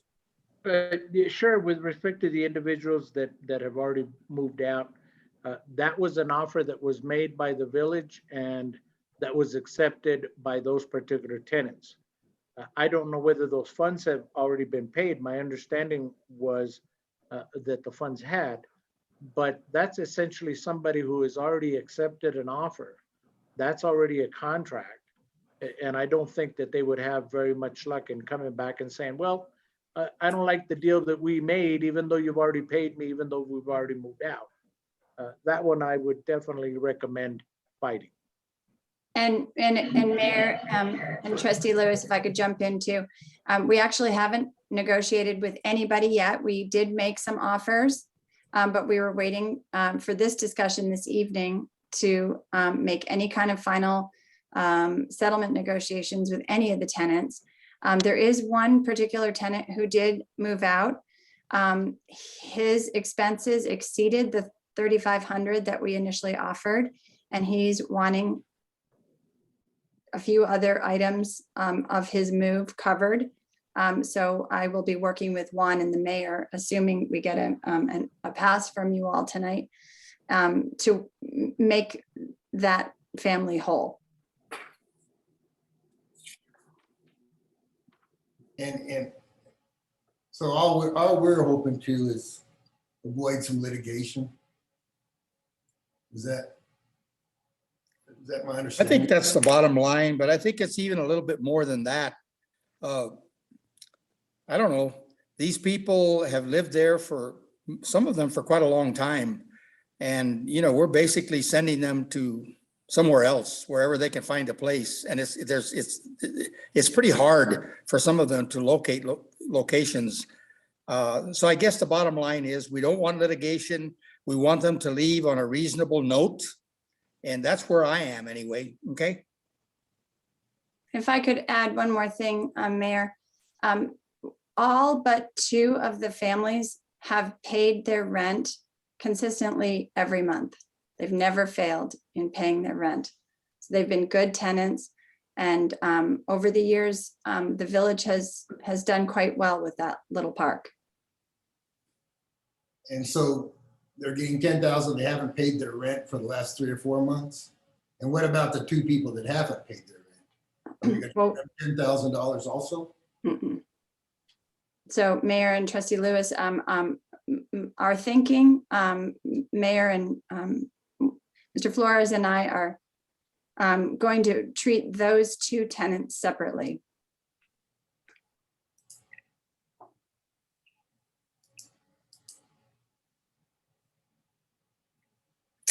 Any further questions? Will that not cause problems if you're, I mean, is there something in the agreement that to them that will state that because you're a tenant in good standing versus the ones that have not paid, will that not create problems for us down the road? You want If to I try to may- answer that, Juan? Sure, if I may, Trustee Pacheco. The agreement, if it's accepted, forgives rent from July through September. It does not forgive any rent beyond that. And my understanding about at least those 2 tenants that are in default, they actually have not paid rent from a substantial period back. So they would actually have to catch up if we were to offer them the same agreement. I do recommend offering everybody who's in a similar situation the same agreement. But if those individuals are in default, 6 months, then they need to catch up. And the only thing that would be forgiven would be July through September rent. Just, I do want to emphasize one item. We're not just buying the piece for the avoidance of litigation. In construction, any delay causes a substantial amount of problems, not only for the contractor, but for the village itself. You incur liquidated damages, you incur delay damages, you incur increased costs of financing. That's one of the reasons why we were proposing that everybody actually move out by the end of September, because that hopefully avoids any problems that will come up or arise later and delay the project commencement. To me, as a construction attorney, the beginning of construction on time and completion of the project on time is of utmost importance. We've seen the issues that have arisen on that with respect to forestry. So this project, I think it's of utmost importance to do whatever we can to get it started on time so that any delay doesn't eat up whatever time and money we have invested in the project. Oh, Thank you. two more questions, if I may. First of all, so if somebody doesn't move out, we're gonna tell them they owe us $1,500. We have, hopefully we haven't given them their $10,000 and then we're gonna chase them around for $1,500 back. Is that, am I understanding correctly that they won't be paid until they've moved out? No, they will be paid once the agreement is approved and they transfer or give us all the paperwork for the mobile homes. They are then required to vacate by the September the 30th deadline. And if they don't, and then we have to evict, one, the process for eviction is going to be much simpler, much quicker because we own the mobile home. We own the property. But in that situation, they would then have to reimburse us for $1,500. I think Trustee Lewis is thinking, are we going to be able to get blood out of a turnip? Or is it water out of a turnip? It's one of those. You're right. I mean, they will have already had the settlement compensation and getting $1,500 from them. I can't guarantee that we'll be able to do that, but we will be able to get a judgment for the $1,500 plus attorney's fees, plus all the costs and expenses that we will have incurred. Okay, and my last question. So we have 12 people that are gonna accept $10,000. We're gonna spend $120,000 of taxpayer money. And we're gonna have 2 people that haven't paid their rent. So couldn't we still end up in litigation with them and delay the project? And we haven't accomplished anything by paying everybody else. We still have 2 people left in the park that aren't going anywhere and we're tied up in litigation. So, I mean, what's the plan there to not have this draw on by these 2 people that we already know aren't paying rent? So Juan, do you want to try to answer that question? Sure, if I may, Trustee Lewis. As an attorney, I would rather fight 1 person or 2 people than 12. If you're fighting 12, there's going to be a lot more sympathy on behalf of a judge than if you're fighting 1 or 2. In terms of the numbers, if we're going to fight those 2 because we need to evict them, it will likely be because they haven't responded and because they haven't had the benefit of the settlement. So we won't have paid them $20,000 or $10,000 each. There'll be that savings. If we're only litigating against 1 or 2, our litigation costs will be less. And I think the process will be quicker as well. So when will we, I mean, we've had no communication with these people, is my understanding. So when will we start an eviction process? If I could jump in, Mayor and Trustee Lewis, we've actually been communicating with all the tenants since last year, since the development agreement was signed. And on July 12th, we met with many of the tenants in person. So we've had face-to-face meetings with folks. Everybody knows what's in front of them. I thought you said, though, there were 2 we hadn't communicated with. If I may, Administrator Simon, I think at the July the 12th meeting, there were 2 tenants that were not present. One of those has subsequently contacted me and informed me that, yes, he is interested in the settlement because even though his mobile home is a 1977 model, I think, or 78, he can't find anywhere to take it. He was one of the individuals that was not at our July meeting.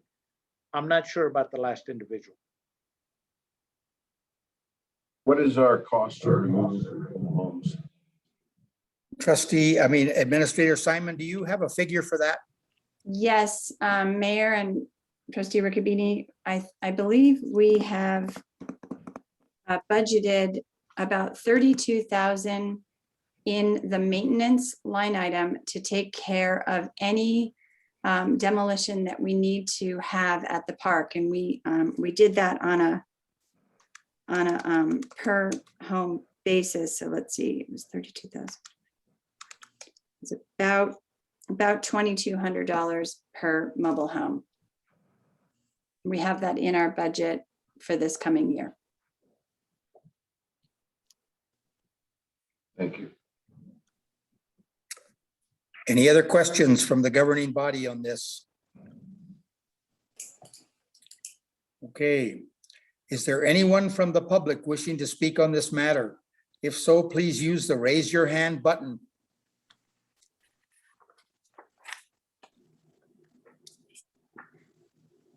Kiko, any hands raised?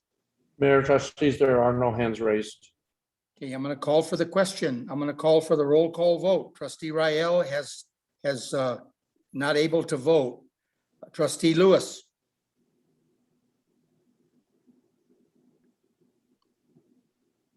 Yes. Trustee Pacheco.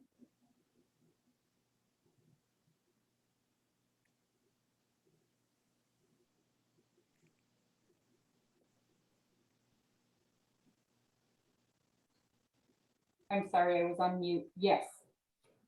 Thank you. Trustee Riccobene. Yes. Thank you.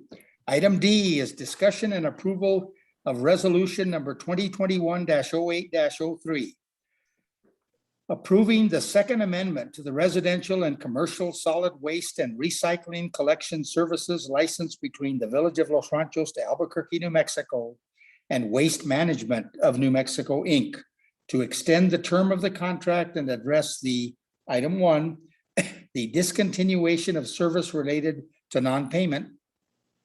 Item 2, the treatment of containers that regularly exceed their intended capacity. Item 3, contaminated recyclable materials. And item 4, rate adjustments caused by increases or decreases in fuel costs. Administrator Simon and Attorney Nan Winter. All right, thank you, Mayor and trustees. Yes, this is an amendment to the waste management contract. And it builds on some of the other presentations that you have seen from Waste Management throughout the year. As you may recall, earlier in the summer, we got a presentation from Dan Darnell of Waste Management about a smart truck. And this is equipment that is now on all of the Waste Management trucks to be able to photograph individual containers and customers. This is going to facilitate some of the items in this amendment. Also want to refer to last month, we had the first amendment to the waste management contract, which was to capture GRT in the Village of Los Ranchos based on legislation that was passed by the state and you all approved in July. This second amendment has 5 parts. The first part, of course, extends the term of the contract from October 1st, 2021 to September 30th, 2025, so extends 4 more years. Section 2 authorizes discontinuation of service if a bill remains unpaid for 90 days. This is something that Waste Management has not been able to do, and with this adjustment and amendment, we are authorizing Waste Management to discontinue service for an unpaid bill. Section 3 authorizes Waste Management to add another trash cart at customer cost if a customer experiences 6 or more overages or overflows in any rolling 12-month period. And again, this is captured by the smart truck, the cameras on the smart truck, and really targets those abusers of the overages. Section 4 of the amendment authorizes Waste Management to charge a fee for recycling bins that are contaminated not with recyclables. As you may see, we post frequently on our website our recycling rates in the village, and we're really proud of how well our customers and our residents do with recycling. And we send the recycling to Friedman Recycling Center. But when waste is in the recycling bin, we are not able to send that to Friedman Recycling Center, and therefore we get charged additional fees for that contaminated waste stream. So this section would authorize Waste Management to charge the customer personally. The last section authorizes a baseline cost of fuel that if it goes up or down, it can be used to justify an increase or a decrease. Originally, the language proposed by an adjustment only if the cost of fuel increased. Attorney Winter and Waste Management Legal Counsel agreed that both increases and decreases should be considered. And you should have in front of you language that reflects some edits to this second amendment. And that recognizes both the fuel cost increase and decrease. So we respectfully request approval of the second amendment with the following edits. And if you could follow along with me, I'm going to turn your attention to page 112 of the packet, where we talk about 12 lines down in section 7.2. We have language about allowing Waste Management to increase fees when we see natural gas prices rising. We also want to insert the word or decreased after increased to give our residents the ability to have a higher or lower bill. Also, in section 7.2, on page 113, first line, we would like Waste Management within 30 days instead of 20 days of learning the actual cost of the fuel to make that adjustment. And those adjustments will be still made twice a year. And the third and final change is the third line on page 113 of your packet, section 7.2.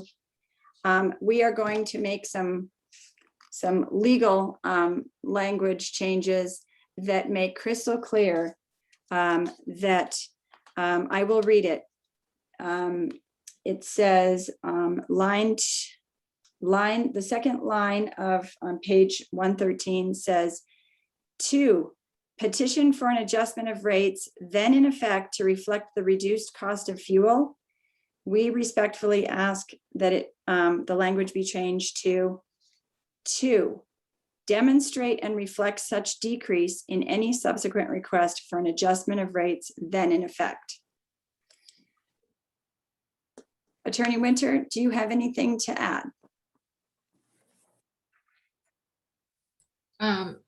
Mayor, members of the board, this was quite a complicated amendment. We had multiple issues. Administrator Simon just summarized all 5 of them. The one that required some further negotiation was in fact the Waste Management's request that we include fuel prices in the contract and that they be allowed to increase rates in the event that fuel increased over and above a baseline. There was some fundamental unfairness with respect to that because while it might appear unlikely right now, there is a chance that fuel prices will decrease. So the proposed amendment in section 5 of this contract, we made it a little bit more fair. Waste Management was agreeable to acknowledging that if gas prices went down, they would of course reflect that in rates. So we did have some last minute negotiations, and that explains the edits that Administrator Simon just finished discussing with you. Okay, thank you very much, both of you. Before we get to any questions from the governing body, I need a motion to approve resolution number 2021-08-03, with the 3 edits to the Second Amendment noted by Ms. Simon and Ms. Winter.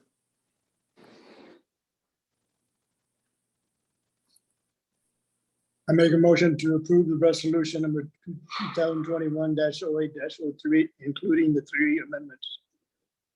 Thank you. I need a second. I'll second. Now, is there any discussion from the governing body? I have one question. Go ahead.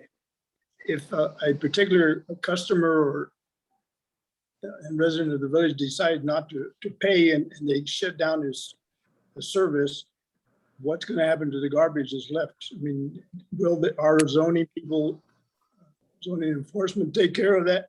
Excuse me. How is that going to be handled? Administrator Simon or Nan Winter, do you want to try to answer that question? Mayor, Trustee Rael, you raise a great question, and I don't know that I have thought about that. I know that Waste Management does a great job in giving their customers a lot of notice.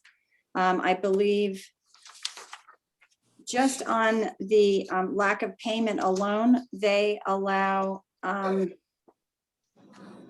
believe they give the customer 3 months.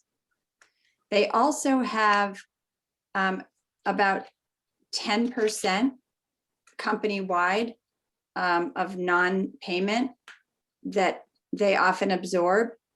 That's not to encourage people not to pay their bill, but just that they are very good to our residents and really try to work with them.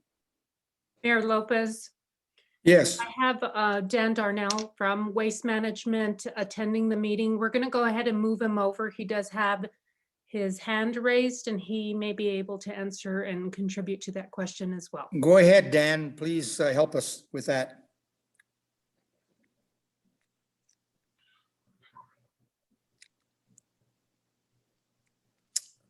Are you on, Dan Darnell? I think he's muted. Please unmute yourself.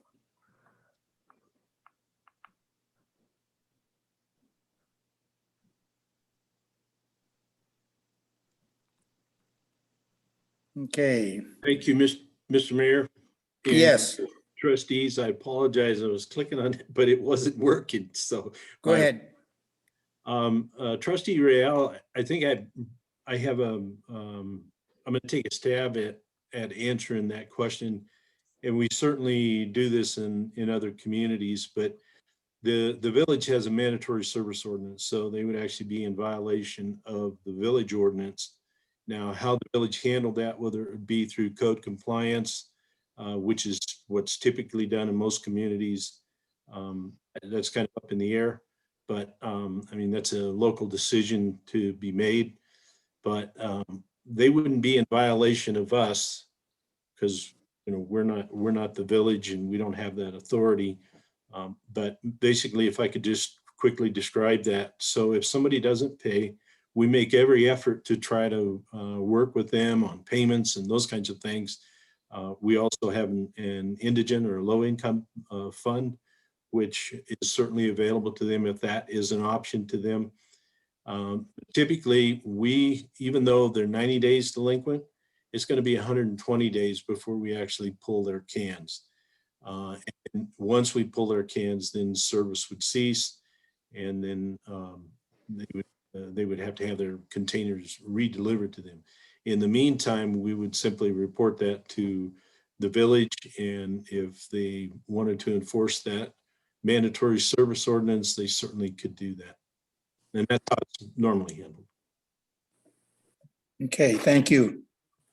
The concern I have is that it could lead to illegal dumping if I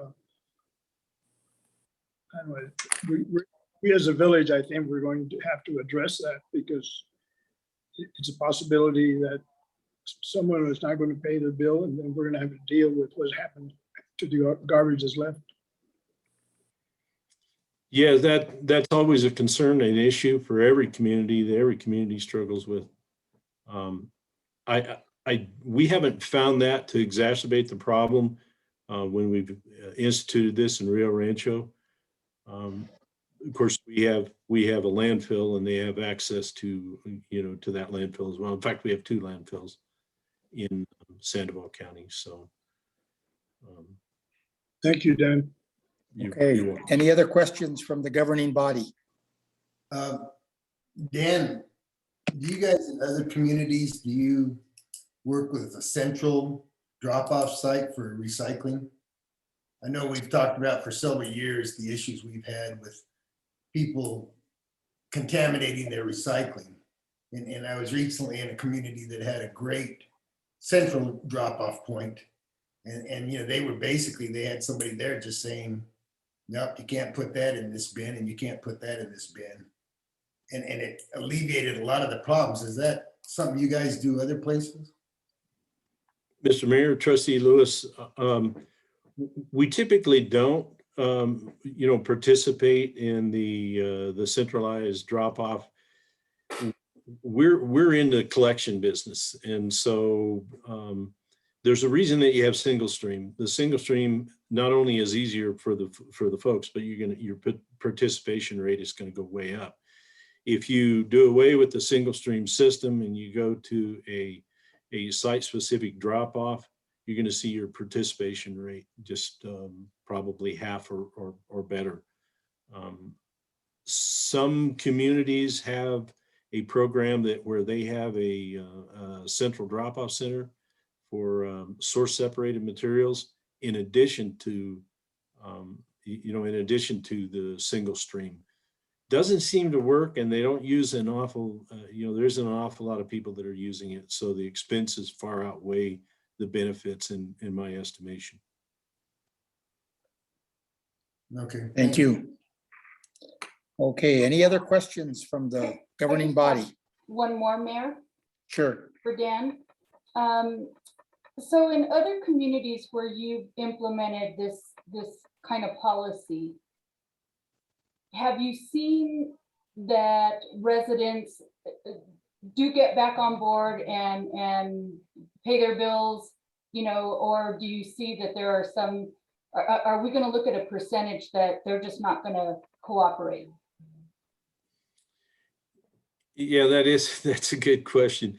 Where we have enforcement, where, in other words, where the mandatory service ordinance is enforced by the local communities, they typically will connect right away. Now, there's a percentage of folks that will connect simply because we've had their can removed and they have no place to put their trash, and so it's inconvenient, and so they will typically do a reconnection or work with us in terms of planning out a budget strategy, those kinds of things, or even looking at the lower socioeconomic funding that we do make available. Okay, thank you. Okay, are there any other questions from the governing body? Okay, is there anyone from the public wishing to speak on this matter? If so, please use the raise your hand button. Stand by, Hands somebody ra- has their hand raised. And someone? Yes, I'll be letting in Loretta Smith. Okay. State your name and address for the record, Loretta.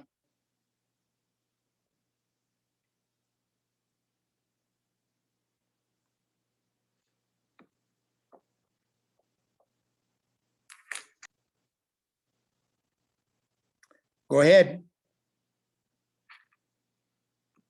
You're on mute. Oh, I'm sorry. State your name and address. My name is Loretta Chavez Smith, 536 Chavez Road, Northwest. Thank you. I just want to make a really quick comment. There's no questions. I just want to say, I think Waste Management has done a fantastic job out here. They always leave the trash cans upright, nice and neat. And I just think they've done a fantastic job. And I just want to say thank you. Thank you very much, Loretta. Appreciate your comment. Okay, I'm going to call for the question. I'm going to call for the roll call vote. Trustee Rael, Yes. Trustee Lewis, Yes. Trustee Pacheco, Yes. trustee Riccabini. Yes. Thank you. We'll now move to item E, discussion and approval per Article 1 Municipal Court, Section 11.1.8. B, candidates for panel. The municipal judge, the mayor, or any member of the Board of Trustees may submit names of individuals who are qualified to serve as a temporary judge for consideration of the Board of Trustees. A, consideration and confirmation of Diane Albert, the alternate municipal judge.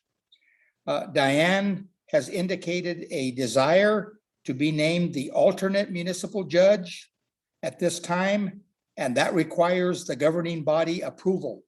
So before I get to discussion from the governing body, I need a motion. I move approval. I need a second. I second.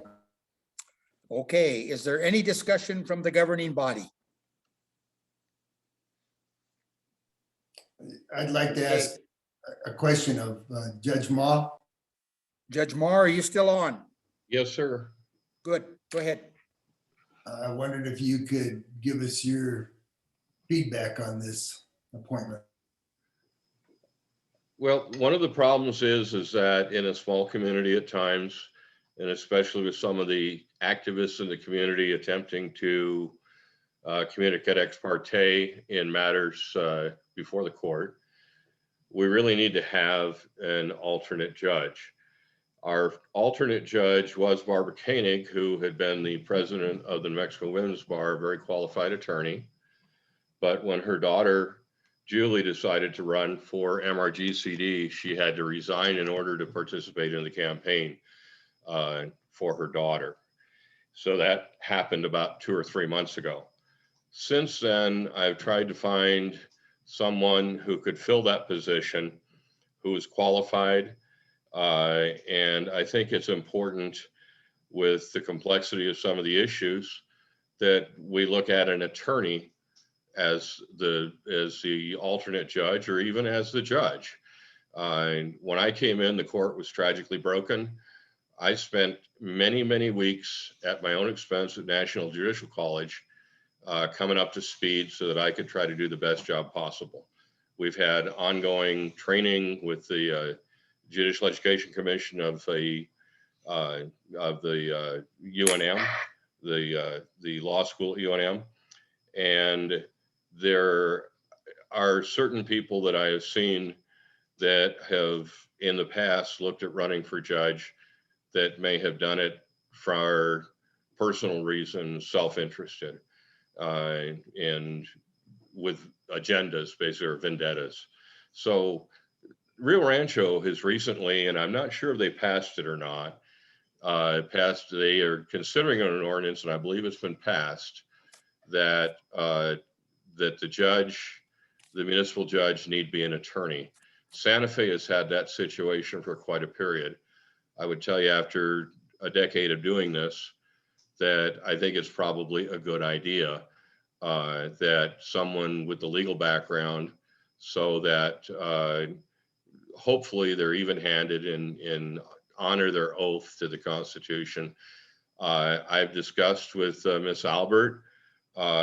She had not thought about this, and then I heard that she had been asked to possibly run for trustee again, and told her if she wanted to serve the community, maybe she could do, she would honor me and be the alternate judge up until the election, and then that she would file also to run as the municipal judge.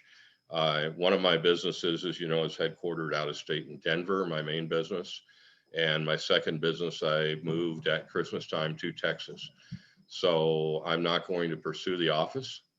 But what I have told Miss Albert is that in order to ensure a smooth transition and bringing her up to speed as a judge, which is different than being an attorney. You know, as an attorney, you're an advocate. As a judge, you should hear both sides and make a reasonable decision. So I've told her that what I would propose is that if she comes on now as alternate judge, it would give us a few months that we could legally sort of review procedure and work together on procedure and bring her up to speed on the background. And then secondarily, at the point that if she is elected, and this would go for anybody that ran for the office that was qualified, that I would consider maybe looking at being the alternate for a interim period to make sure that they're transitioned into the position. So I think Diane Albert has shown that she wants to be fair and impartial. She certainly has a great background as an attorney. I have used her for intellectual property and patent work for my businesses. She's done an excellent job. And she was with Deborah Peacock's firm, Nate's wife, very prominent national firm. So I think she's way more qualified than anybody I've seen in a long time.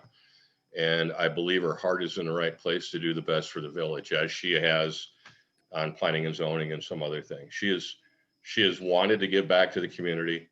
And I think this would be a great opportunity for the community to have somebody that really takes that interest in the position. Thank you, Judge Maw. Any other questions from the governing body?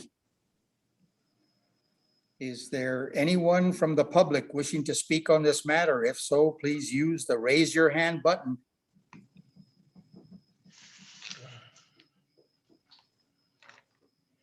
Any hands raised, Kiko? Kiko? Thank you.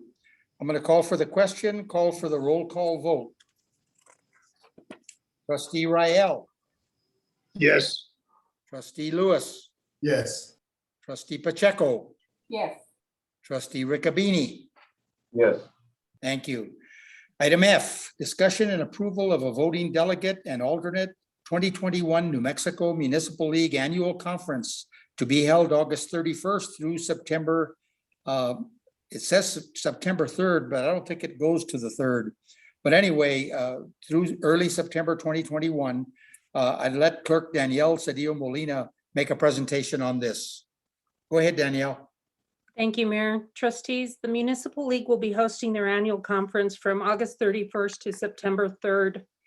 On Thursday, September 2nd, at the annual business meeting, members in good standing will be able to vote on a president-elect, vice president, treasurer, and 3 directors at large.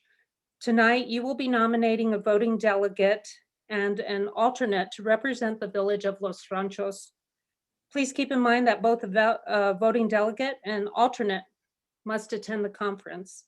Once tonight's confirmation of a delegate and alternate, I will notify the New Mexico Municipal League of your selections.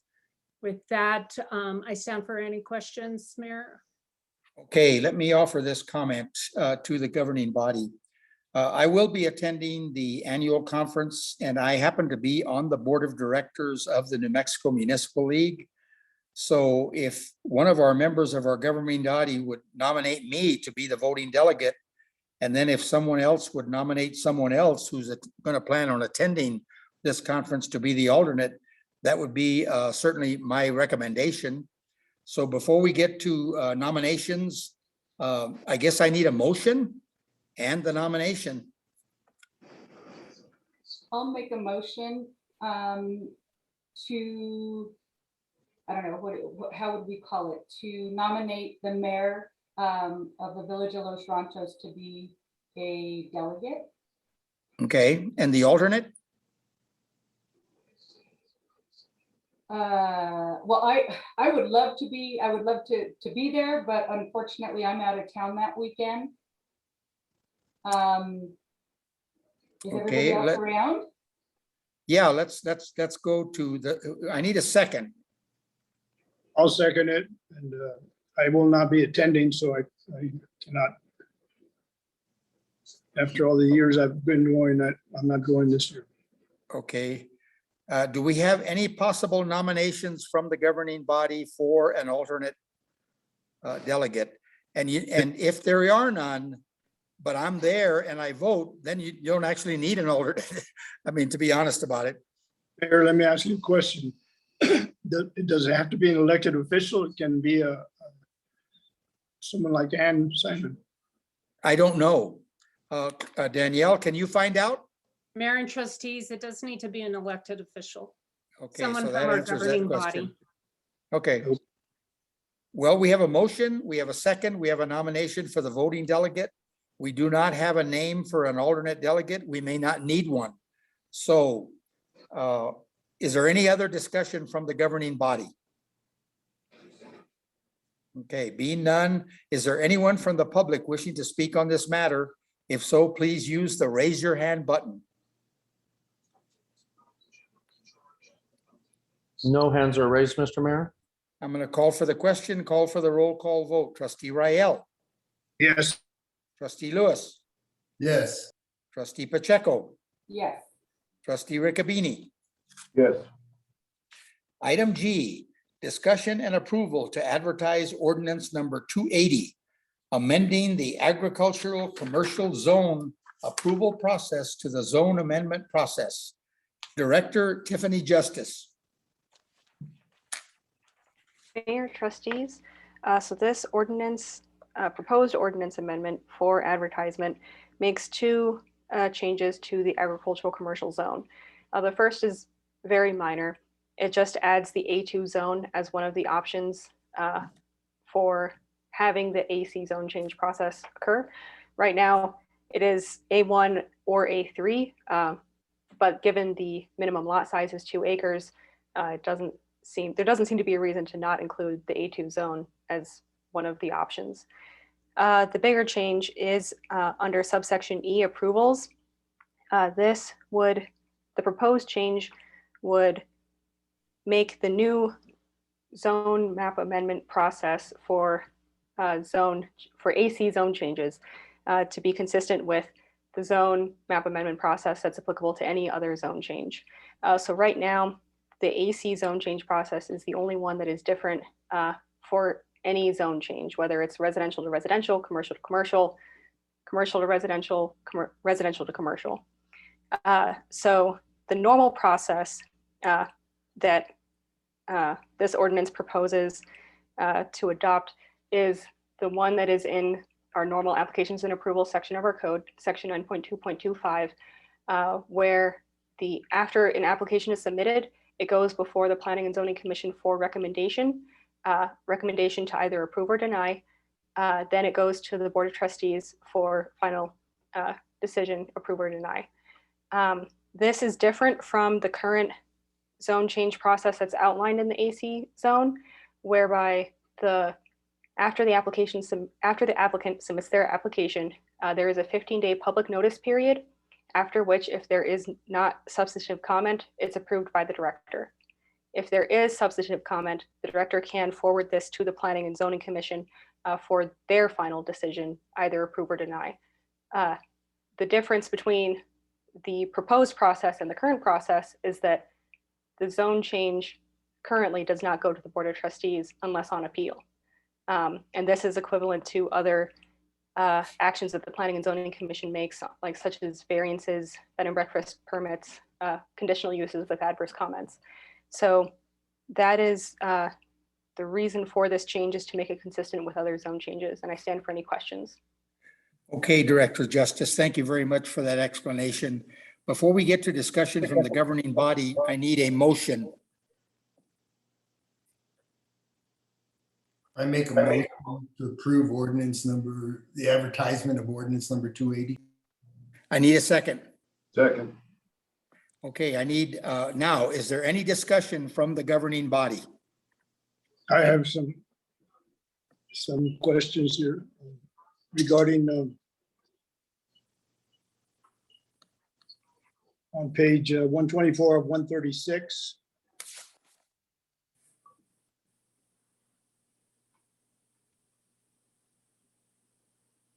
It appears to me, maybe I'm wrong, but the way I'm reading this, it says a building or premises shall be only used for the following purposes: any permissive use as allowed and regulated in the A1, A2, and A3 zones. If it's already allowed, why do we need to make any changes? Director Trustee Justice, Royale? can you answer that? Yes, Mayor, trustees, trustee Rael. So that specific change, you'll note that A2 is the only section of that sentence that's underlined and highlighted in blue.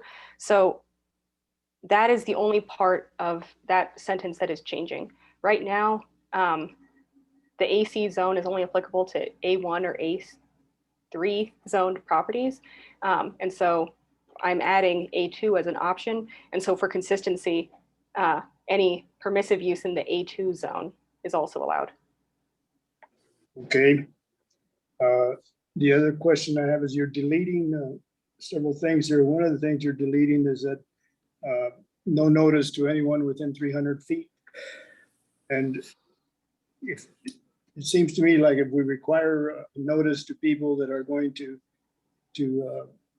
a major subdivision within 300 feet, or also filming a movie within 300 feet, why shouldn't we also notify people within 300 feet to make, when someone wants to start a commercial enterprise in their neighborhood or in their residential area? Yes, so Mayor, trustee Rael, trustees. So we are deleting the specific language in the AC zone on the 300-foot public notice. And we are replacing it with the sentence that public notice requirements shall follow section 9.2.25F, which is our general public notice requirements section that covers director approvals, commission approvals, and board approvals. So the difference, I guess, is that instead of specifying 300 feet in this zone, we're saying that this is going to follow our normal public notice process, which for commission or board approvals is notice to everyone within 300 feet of properties that is less than 2 acres, and everyone within 400 feet for properties that are 2 or more acres. Okay. I thank you. That's all I have. Okay, thank you. Any other questions from the governing body? Okay, is there anyone from the public wishing to speak on this matter? If so, please use the raise your hand button. Mr. Mayor, I have 2 hands raised. Stand by. Okay, There are actually 4 hands raised. Stand by. okay, let's start with one and move on to the others.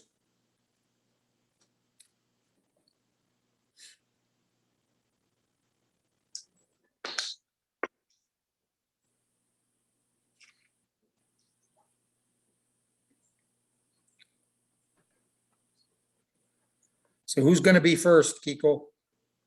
This is Mel Eves. I'll be glad to go first. Go ahead, Mel. You have 3 minutes.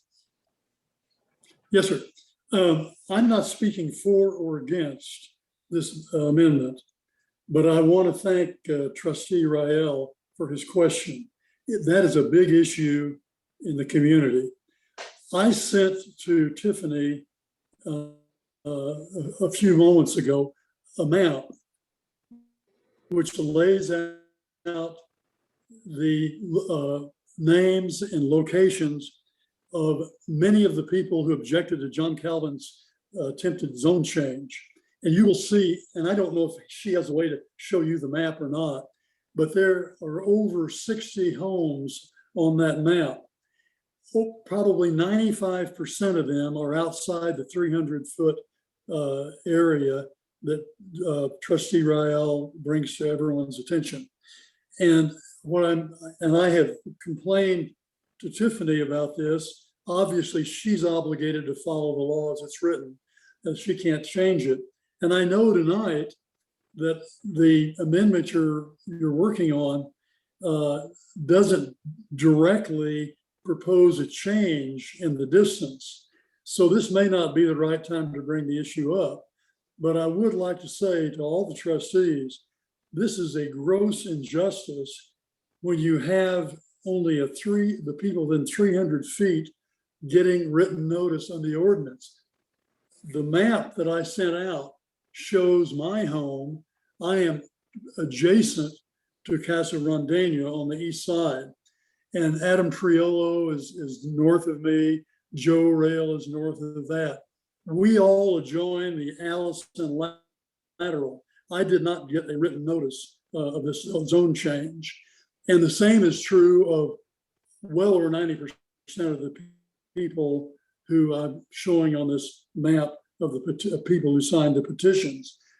And I would also point out another reason to consider a change in the 300-foot rule is Ordinance 9.2.15, capital F5, which is under the AC zone, says the village will consider the following matters in approving a conditional use and any other matters deemed appropriate in the sole discretion of the village based upon the facts and circumstances of each individual application. Then it goes on to list those matters. They are, in part, the character and conditions of the surrounding property and surrounding neighborhood, the distance between the use and all neighboring residences, the hours of use, noise generated with the use, adequacy of parking on the premises. I use those as examples because those are the things, types of things you normally look at in any zone change. And the people adversely affected by those aren't just limited to 300 feet from the property. And I know you may not vote on this tonight, but I really would urge you to revisit, because there are a lot of people who did not get notice of Mr. Calvin's requested zone change, including me, an adjacent property owner. I had to find out it by word of mouth. So I would urge you to take a look at that. And thanks, Trustee Rael, for bringing the subject up. Thank you, Mel. Who will be number two, Kiko? I am letting in Mr. Peter Winreb, stand by. Okay.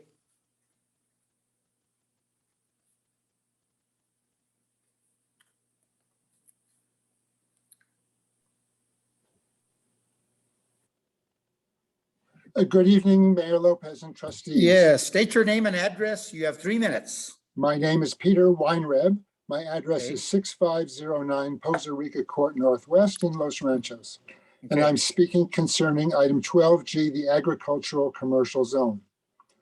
The current AC zoning invites commercial activities that could be grossly out of proportion in the quiet residential neighborhoods that comprise much of the village. And I do have similar concerns about a new winery and event center that were mentioned earlier tonight by others. However, home occupation permits to allow artisanal businesses, professional businesses such as attorneys or consultants, or niche businesses with little or no vehicular traffic do not burden their neighbors. Considering the resources devoted to the 4th Street project, and the inconveniences borne by the 4th Street businesses, changes in the AC zoning that diverts commercial activities into residential areas is inconsistent with the semi-rural character of the village. Thank you for your consideration, and I'd like to cede the balance of my time to either Mr. Eves or Mr. Walker if they have more to add. Okay, thank you, Peter. Okay, who will be number 3, Kiko? Mr. Mayor, I will be letting in Mr. Last name McKee, stand by.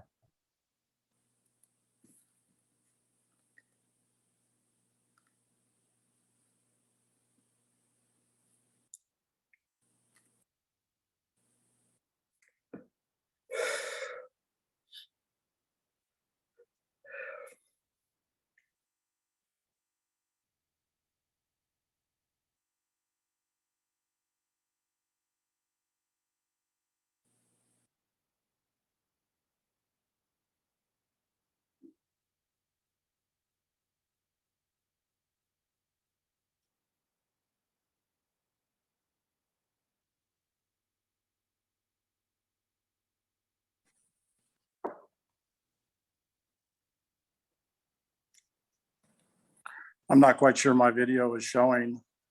Well, state your name and address. You have 3 minutes. My name is Randy McKee. I reside at 749 Chavis Road, Northwest here in the village. Honorable Mayor and trustees, I would like to ask you to reconsider the AC zoning regulation in its entirety. This provision that moves zoning from residential to AC does not serve the village residents and the residential neighborhoods of this beautiful village. The sudden insertion of commercial property into settled neighborhoods violates the trust contract that the residents of this village have with you, Mayor, and the trustees. I and hundreds of people, village residents that I have talked to over the last 2 months, all agree. No one that I talk to believes that this serves their neighborhoods or their areas, and they are planning to be present at all of the future meetings that are tied to this AC zoning process. Please reconsider this, take this AC zoning down, and take it out of the village completely, because it does violate our trust with you. I cede all of my time or remaining time to Mr. Eves as well, if he has more to say. Thank you. Thank you, Randy. Who will be number 4, Kiko? Mr. William Walker, I will be letting in next. Okay.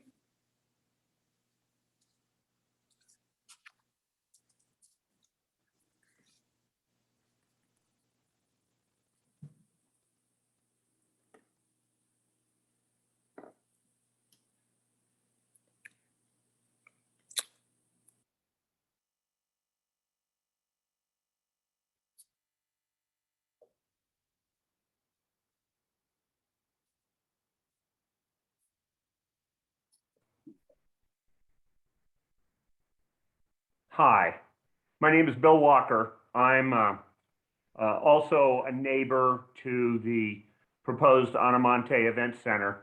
We And need your address, sir. I live at 6508 Poza Rica Court, Thank you. Northwest in Los Ranchos. Thank you. I'm a former village attorney, and I'm currently president of the Caballero Neighborhood Association. We have a significant concern about this change only because it takes away specific requirements for the AC zoning to give notice to the neighbors who live around it. We know Mr. Calvin was very upset by all of the opposition. There were, well over 100 people who were opposing it. And to some extent, I speak for them, that we want to have as many opportunities to bring it to the attention of planning and zoning and to the Board of Trustees, that this intrusion, this commercialization of residential property breaches our trust. That we have, property values, we have homes and quiet enjoyment of those homes that will be essentially destroyed by an event center, multi-story event center being built right in the middle of our neighborhood. And as I understand it, there's only, this may be the only AC zone property in the village. And to double up the number right in our neighborhood would be shocking. So these restrictions that are in the current ordinance have specific requirements that there be posting, that there be direct first-class mail notice to at least the residents within 300 feet. Obviously, we know that didn't include an enormous number of people who literally live adjacent to it. But those people who did find out were able to object. If this is thrown into a pot where those requirements won't actually be applied, and this could just get approved, and we basically know about it when construction starts, that would be a gross injustice. So that's all I have, and I'll cede any time to Mr. Eves if he has more comments. Thank you. Appreciate it. Okay, thank you, William. Again, is there anyone else from the public wishing to speak on this matter? If so, again, use the raise your hand button. Stand by, Mr. Mayor. Thank you.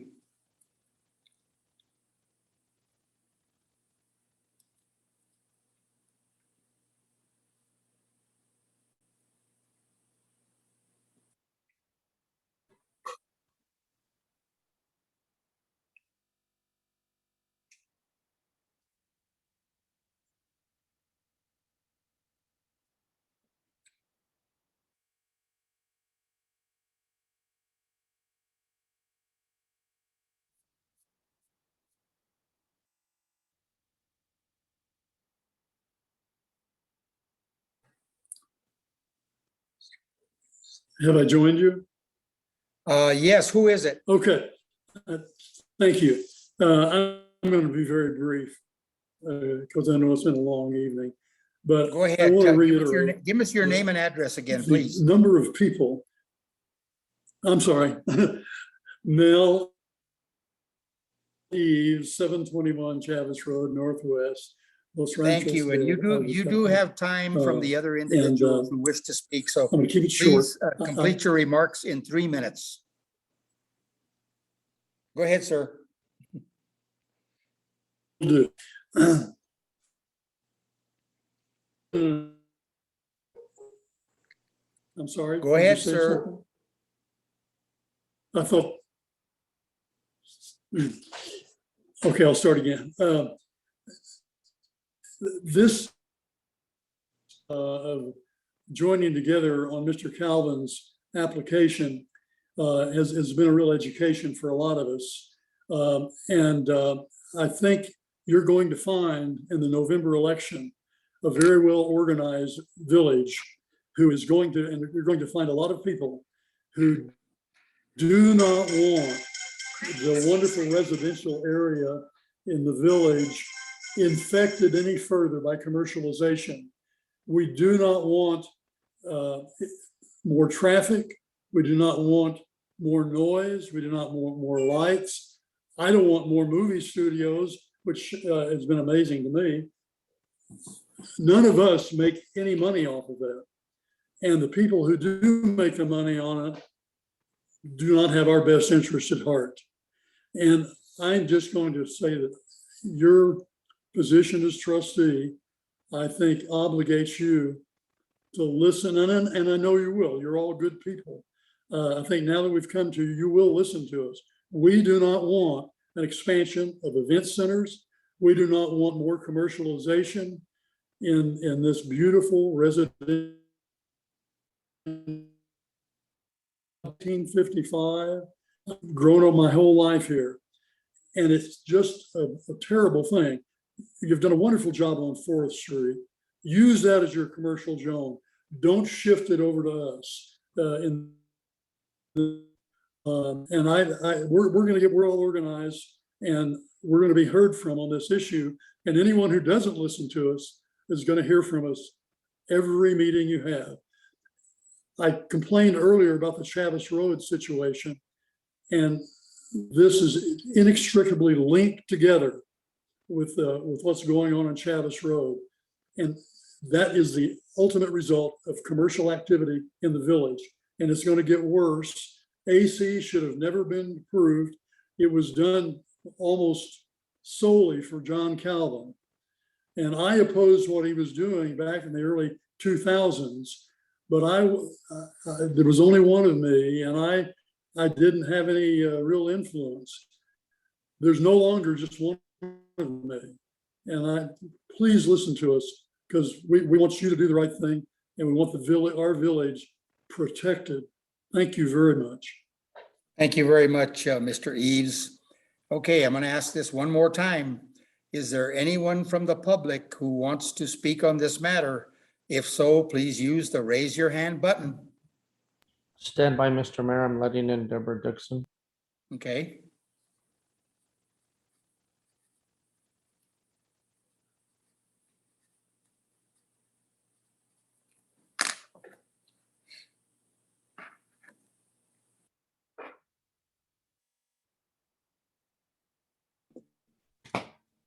Mr. Mayor and trustees, I'm Deborah State your Dixon. name and address, and you have 3 minutes. I live at 801 El Alhambra Circle. I apologize. I had my hand raised and then my power went out on my Okay. computer. That's all right. That was the difficulty. Anyway, I just wanted to speak from a little bit of experience recently with these notifications.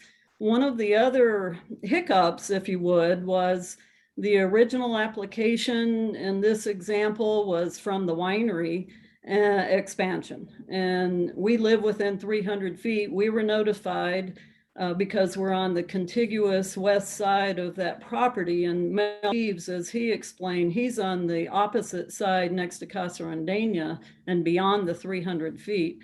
I'm not sure if 400 feet would even help him.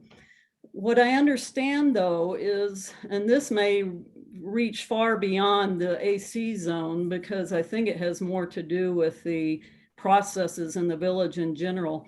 But what was an interesting experience was after the first May 11th meeting, many of us received notice of the confirmation at the end of that meeting that the next meeting would be July 13th, in which the application decision was deferred.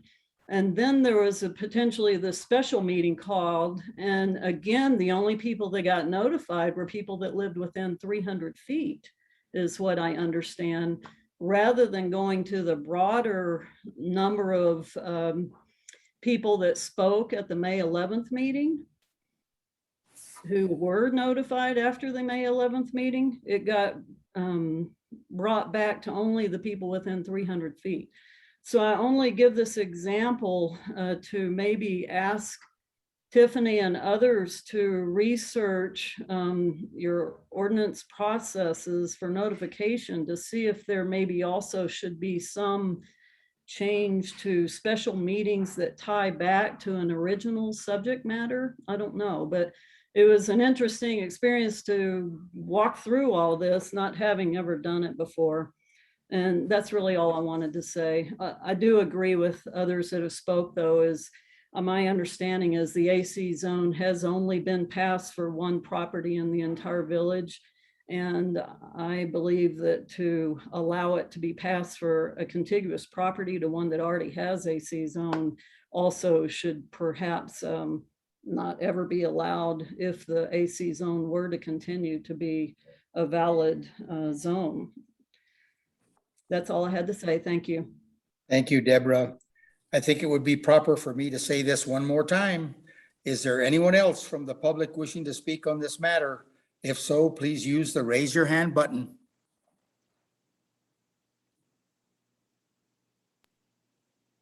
Mr. Mayor, there are no hands raised. Thank you. It's time to call for the question. Call for the roll call vote. Trustee Rael. Since this is just approval to advertise, I That's say correct. yes. Trustee Lewis. Yes. Trustee Pacheco. Yes. Trustee Riccobeni. Yes. Item H, discussion and approval to advertise ordinance number 281, amending Chapter 9, Article 5, Section 1 of the Village of Los Ranchos codified ordinances regarding adoption of the building code. Director Tiffany Justice. Yes, so Mayor, Trustees, this proposed ordinance for advertisement is on our building code. And the reason for this, the proposed changes is we haven't updated our building code since 1999. And so since then, some of the codes have changed and we are kind of just hoping to be up to date and consistent with Bernalillo County and the state of New Mexico. We have a joint powers agreement with Bernalillo County where they process our building permits, and we want to make sure that we have adopted the same building codes as them in order to make sure that everything's consistent on our end.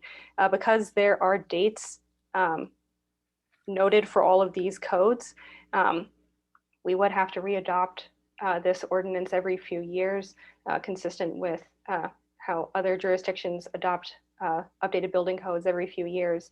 The reason for the dates that are listed on here is actually consistency with the state of New Mexico.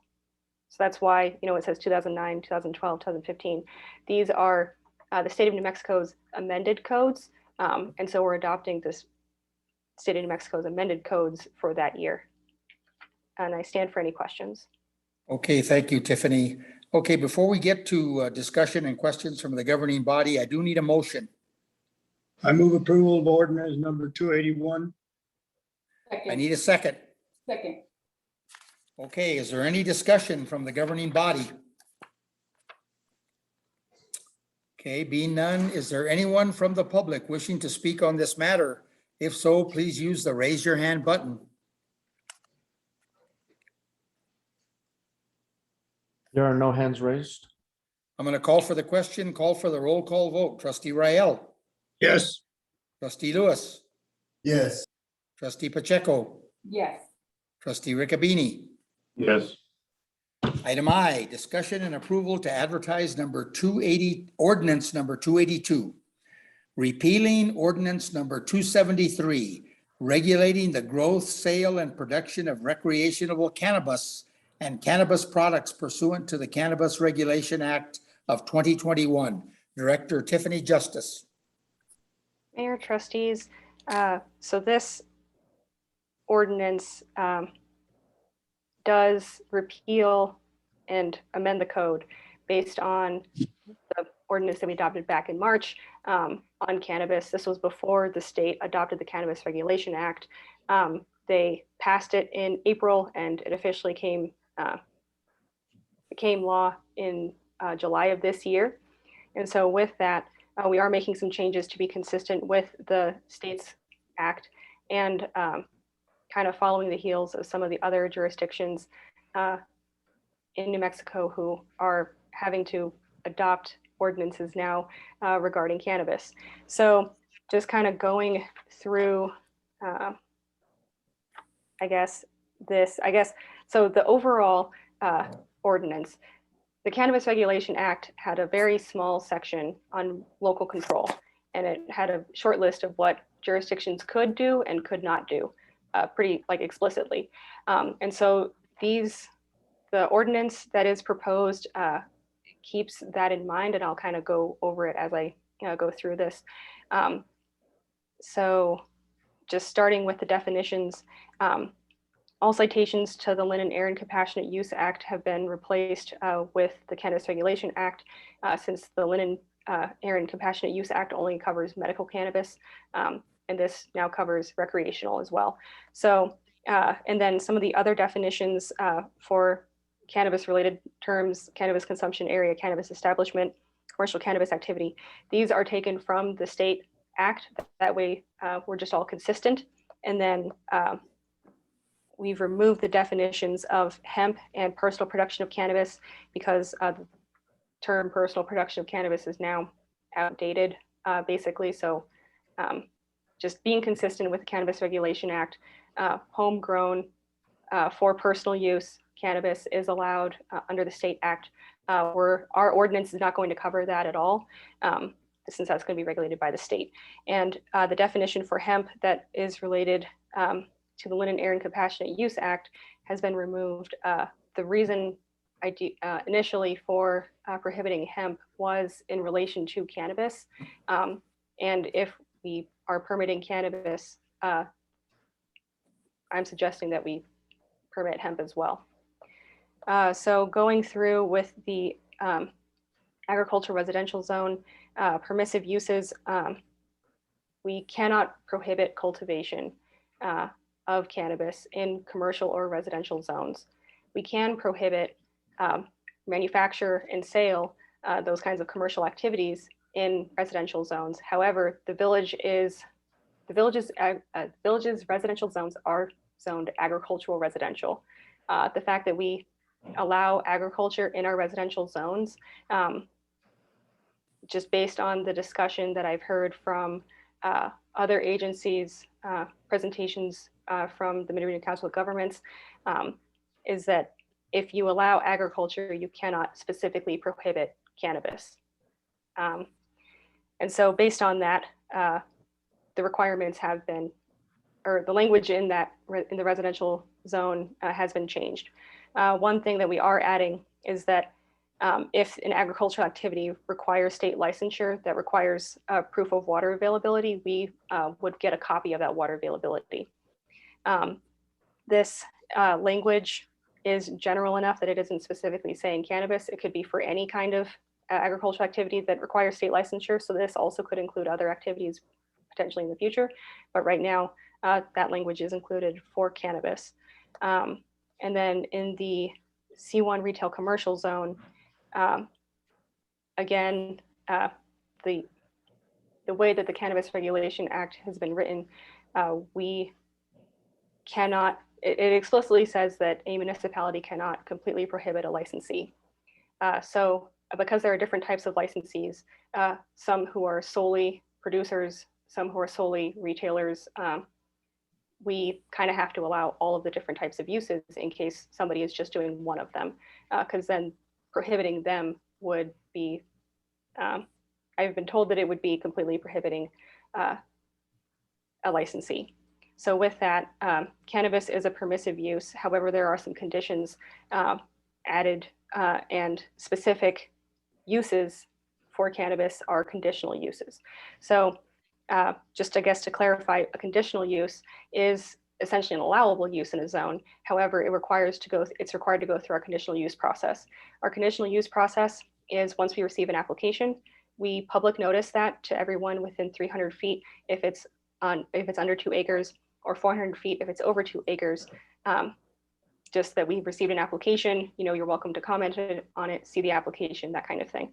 If we receive adverse comments on that application, it's forwarded to the Planning and Zoning Commission for their decision. If there's no adverse comments received, it's administratively approved. So it's not quite a permissive use where there wouldn't be that extra step, but it also isn't prohibited. So this appears to be consistent with the Cannabis Regulation Act, where we're not completely prohibiting their operation, but it is making it, it is drawing out the process a little bit longer. And with each of those uses, there are conditions for them. In general, we are saying that cannabis facilities cannot be located within 300 feet of a school or daycare. That is something that the Cannabis Regulation Act allows local municipalities to do. That is not something that just is point blank adopted. That is something that we have to adopt if we want to have it. And so for cultivation, most of the time, cannabis production would likely occur in a structure just because it's more profitable and consistent that way. You're able to kind of control the environment where something grows instead of, in case it gets windy or, a thunderstorm. So, but that does not mean that outdoor production could not occur.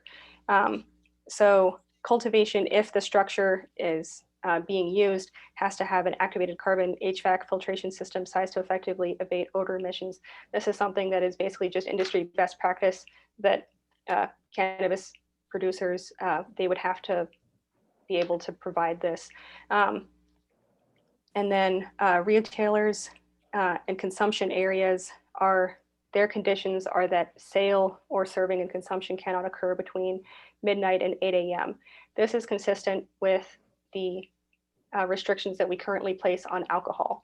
And the reason for that is that the Cannabis Regulation Act allows us to place reasonable time, place, and manner restrictions on cannabis establishments.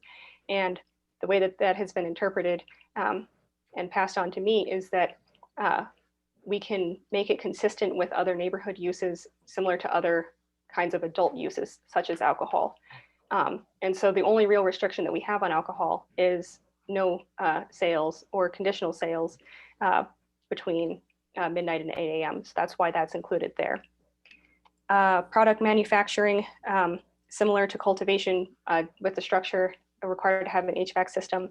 And then establishments serving one or more functions is also conditional. So in case somebody's doing cultivation, manufacture, and sale, their use is just listed as conditional as well.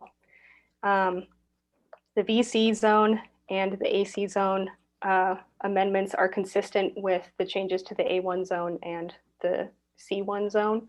And then just making sure I cover everything.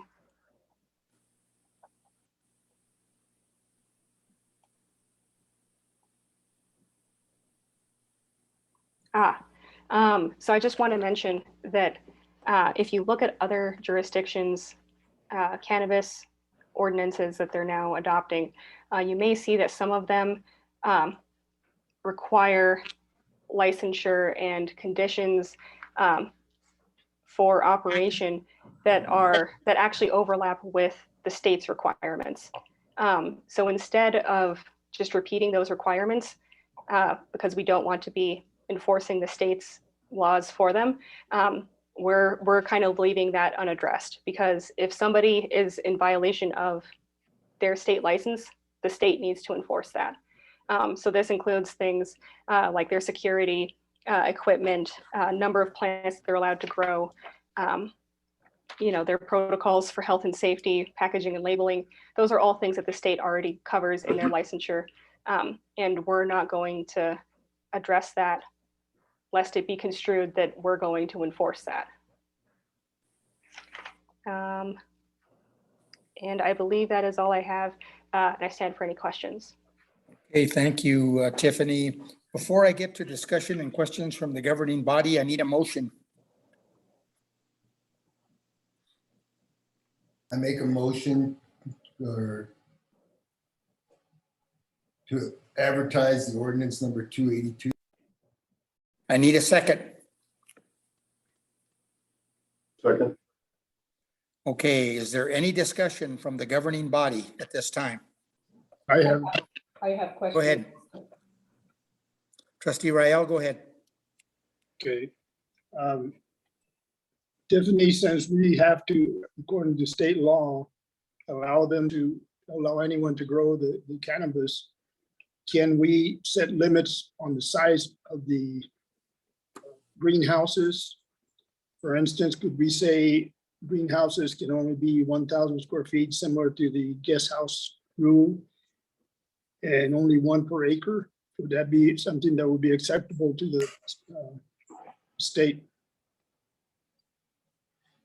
Trustee Rael, Mayor, trustees, I will confirm with legal on all of these, but I don't believe that would be in violation of the Cannabis Regulation Act, since it would just be for physical structures of greenhouses. So if we wanted to, I believe that we could limit the size of greenhouses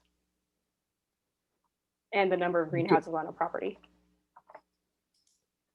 Go ahead. Okay, thank you.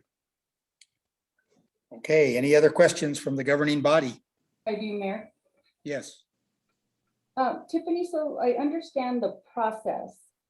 So if somebody's interested in growing cannabis, they first have to secure a license with the state, right? Yes, that is correct. Okay, so once they secure the license for the state, then they could come to the village, or if they're from the village, and they want to grow cannabis. What this ordinance is saying is that anywhere in the village that a person would want to grow cannabis, they would be allowed, essentially allowed with it's going to be noticed. So neighbors definitely could speak up at that point. And if there is adverse comments to that notice, then it would go to planning and zoning, right? Yes, Trustee Pacheco. So the conditional use only applies for commercial and mixed use zones. Right now, the language that I've proposed has that agriculture in general is a permissive use. So it does not have cannabis called out as a conditional use. That is something that I can run by legal if we could do that for residential zones as well. Okay, but as it is right now, could somebody decide to do something in a residential zone? They would be allowed cultivation. They would be allowed cultivation. We allow the display and sale of agricultural products in residential zones. However, I believe that the requirements to sell cannabis require quite a bit of security, and there's just a lot of requirements that they couldn't just set up a roadside stand. And it probably wouldn't be in their best interest to try and sell off their property through a roadside stand. So it is possible. I believe that it would be unlikely, but the cultivation aspect, yes. Okay, and then, of course I had a question and it just flew out of my mind. Too late, I guess I'm not going to remember it. I'll come back to it if I do, but thank you. Okay, any other questions from the governing body? I have questions. Sure. So if somebody were to set up, they wanted to grow cannabis and there was adverse comments and it went to planning and zoning, as I understand it, we still can't just specifically say no to cannabis. Is that correct? You can't single out a product? Trustee Lewis, Mayor, Trustees, I believe that is correct. The conditions that we have for conditional uses ask that they meet a certain requirements that that the neighbors will not be adversely impacted, that kind of thing. But at the same time, denial of that would run afoul of the state's Cannabis Regulation Act. So more than anything, I believe it would be more of a slowdown in the process. So I guess my final comment, Tiffany, is we're just proposing to advertise this because we have to be in compliance. But I would ask you to, I think all of us are expressing a concern of it being in the residential areas because we have agriculture/residential. And I would ask you to please research all you can on what we can do to try to affect that in a positive way for our residents and still be in compliance. And I would say bring to us every meeting if there's something new that we can change or adopt to try to, again, keep it out of the residential areas if we can. Trustee Lewis, Mayor, Trustees, I will, so thank you for that. I will definitely look into some of these things and also possibly see if we can make cannabis a conditional use in agricultural residential zones. The tricky thing with the Cannabis Regulation Act and communities developing cannabis regulations right now is that the act is new. And so it does leave a lot of room for interpretation. And there's not any case law or, so like suits to kind of help interpret some of that language. So right now, kind of all jurisdictions are seeing what will work and what may not work.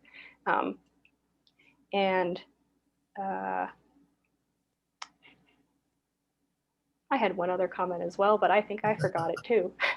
It's getting late. Anyway, Hey, Mayor, this is Nan. Just quick comment. The Municipal League has a workshop on September 2nd at 10:30 a.m. on the Cannabis Regulation Act. It's a 1-hour workshop. It might be worth elected officials and staff attending since it's in Albuquerque. Yes, thank you very much, Nan. And Okay, Mayor, Trustees, actually, I remembered what I was going to say. Then also, just to jump off of what Attorney Winter said, the New Mexico Municipal League has offered several workshops on cannabis, and so has the Mid-Region Council of Governments. The general kind of consensus is you can't ban it. And it does have to be consistent with what you currently have in your zoning for similar uses. So again, alcohol, cannabis, they're both kind of adult uses. If you regulate alcohol, you can apply similar controls for cannabis.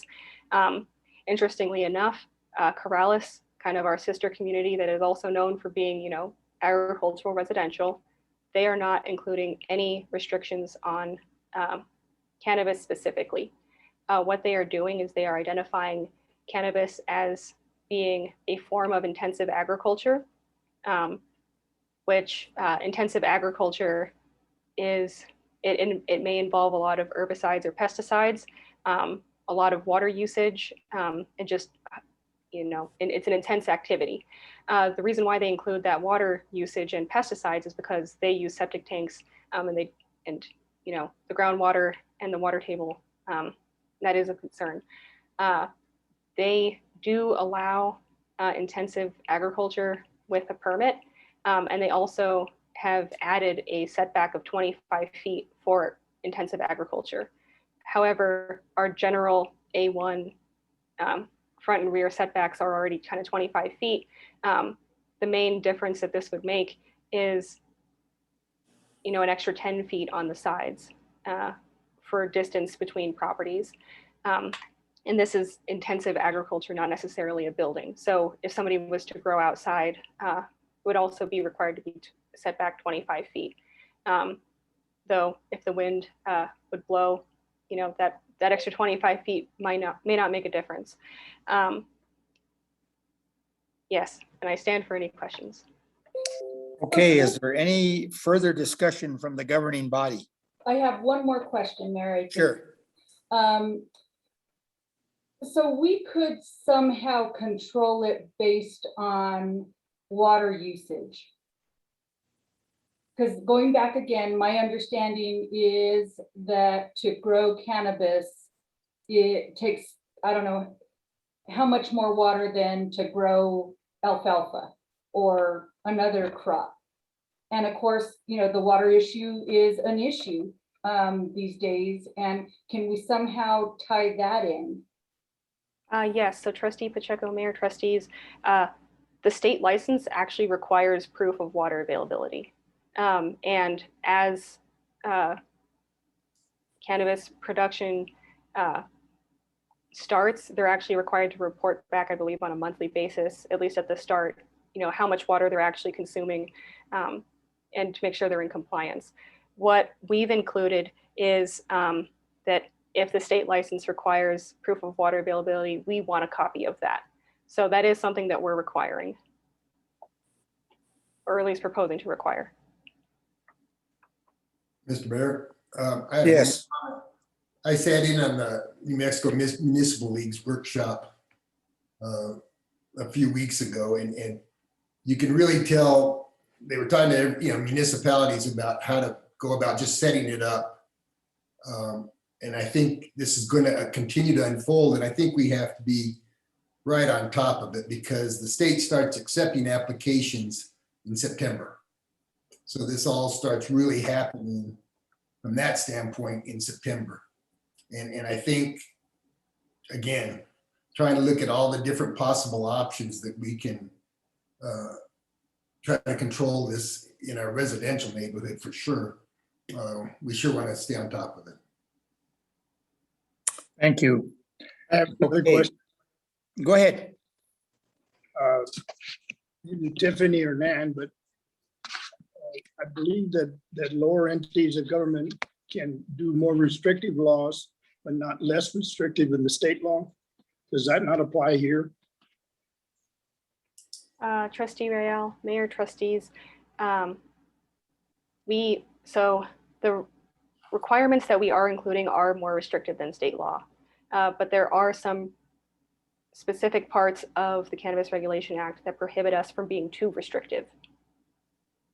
So the main one being that we cannot completely prohibit a licensee.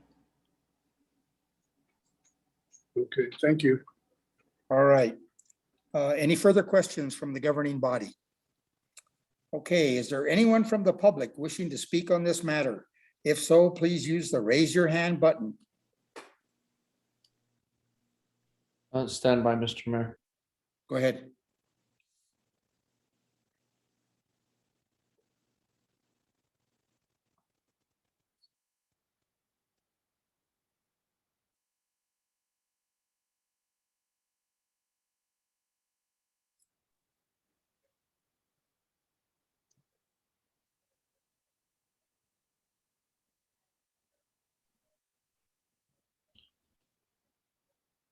Go ahead, Mrs. Smith. Hi, my name is Loretta Chavez Smith. I have a quick question on all of this. Hasn't Pandora's box already been open in a residential area with a great big huge greenhouse on Rio Grande Boulevard and El Pueblo? Well, we're not prepared to answer that question at this meeting. Okay, but you do ask a good question, okay? Okay, thank you very much, Mayor and Trustees. Mayor, Trustees, I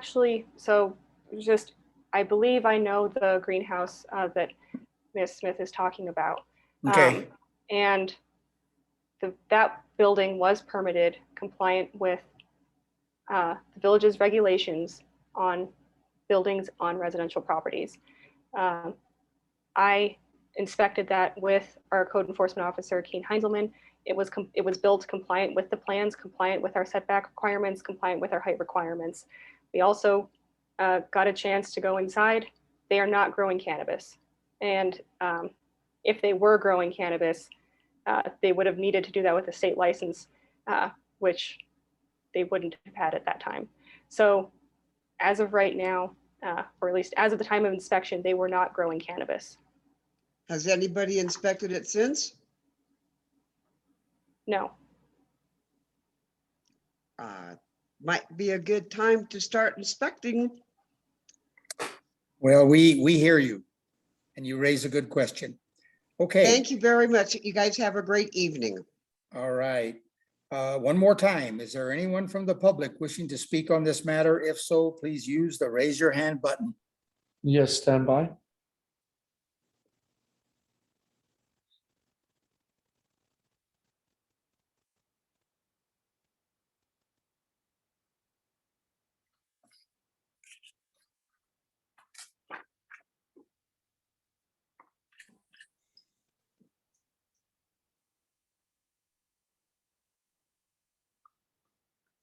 I am present. Please state your name and address. You have 3 minutes. My name is Randy McKee. My residence is 749 Chavis Road, Northwest. Honorable Mayor, trustees, if this just doesn't put the tension into you, I don't know what does. I can see it in your group. One of the things I will bring back up is an agricultural commercial zone would not only bring the growth of this into a residential neighborhood, it would allow the sale. And if you all do not take care of this agricultural commercial zone, we are going to have this throughout this village. And this is exactly where they're going to try to come into and grow this material. It is perfect for what they want to do. And this place is going to get overrun if we're not very careful here. I encourage you to take a look at AC, take it down, get this out of our residential sections, period. Thank you, sir.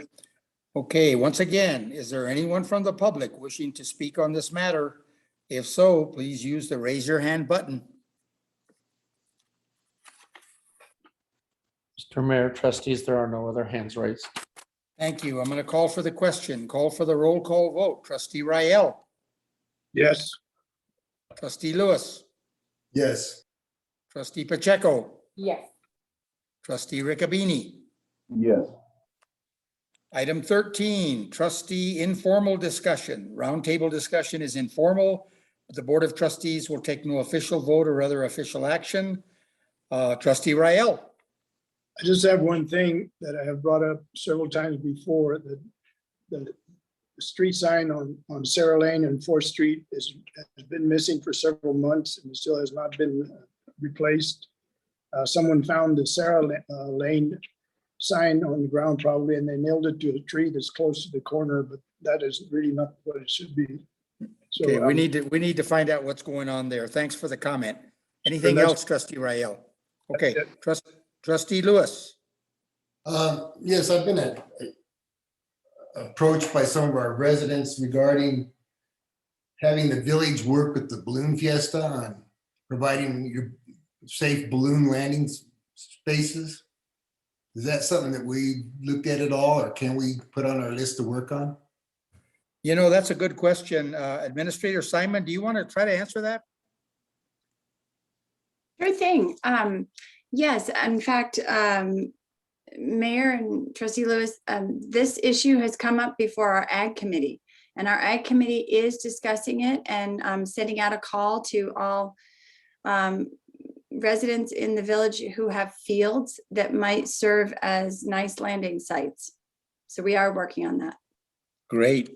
What about Hartnett Park? Or our open spaces? Where's the village at on some of our open spaces? I don't know that we've set a policy, Trustee Lewis. We never have. No, we don't have a policy. It's sort of a matter of working with the balloon fiesta. If we want to tell them, here's a possible landing site or a safe landing site. And to try to encourage them, I'd rather see them land in Hartnett Park than in somebody's alfalfa field or cornfield or something. I mean, I know there can be quite a bit of damage when that happens. You want to answer that, Administrator Simon? Happy to look into it with the Balloon Fiesta folks. Okay, Thank you. okay. Any other questions or any other comments, Trustee Lewis? Nope. Trustee Pacheco, I don't have any tonight, thank you. Trustee Riccobeni. None, thank you, Mayor. Okay, I need a second. We're adjourning at 10:14 PM. All in favor, say aye. We are adjourned. Thank you. It's been a long meeting, but a very productive meeting. Thank you very much. Good night, Mayor, everybody. wait. Mayor, Yes. hold on. It looks like Attorney Winter needs to say something. Go ahead, Nan. I was waving goodnight. Oh, that's so Oh, funny. all right, all right. You get a good night's sleep if you can, Nan. Good night, everybody. Good night, everybody. Good night.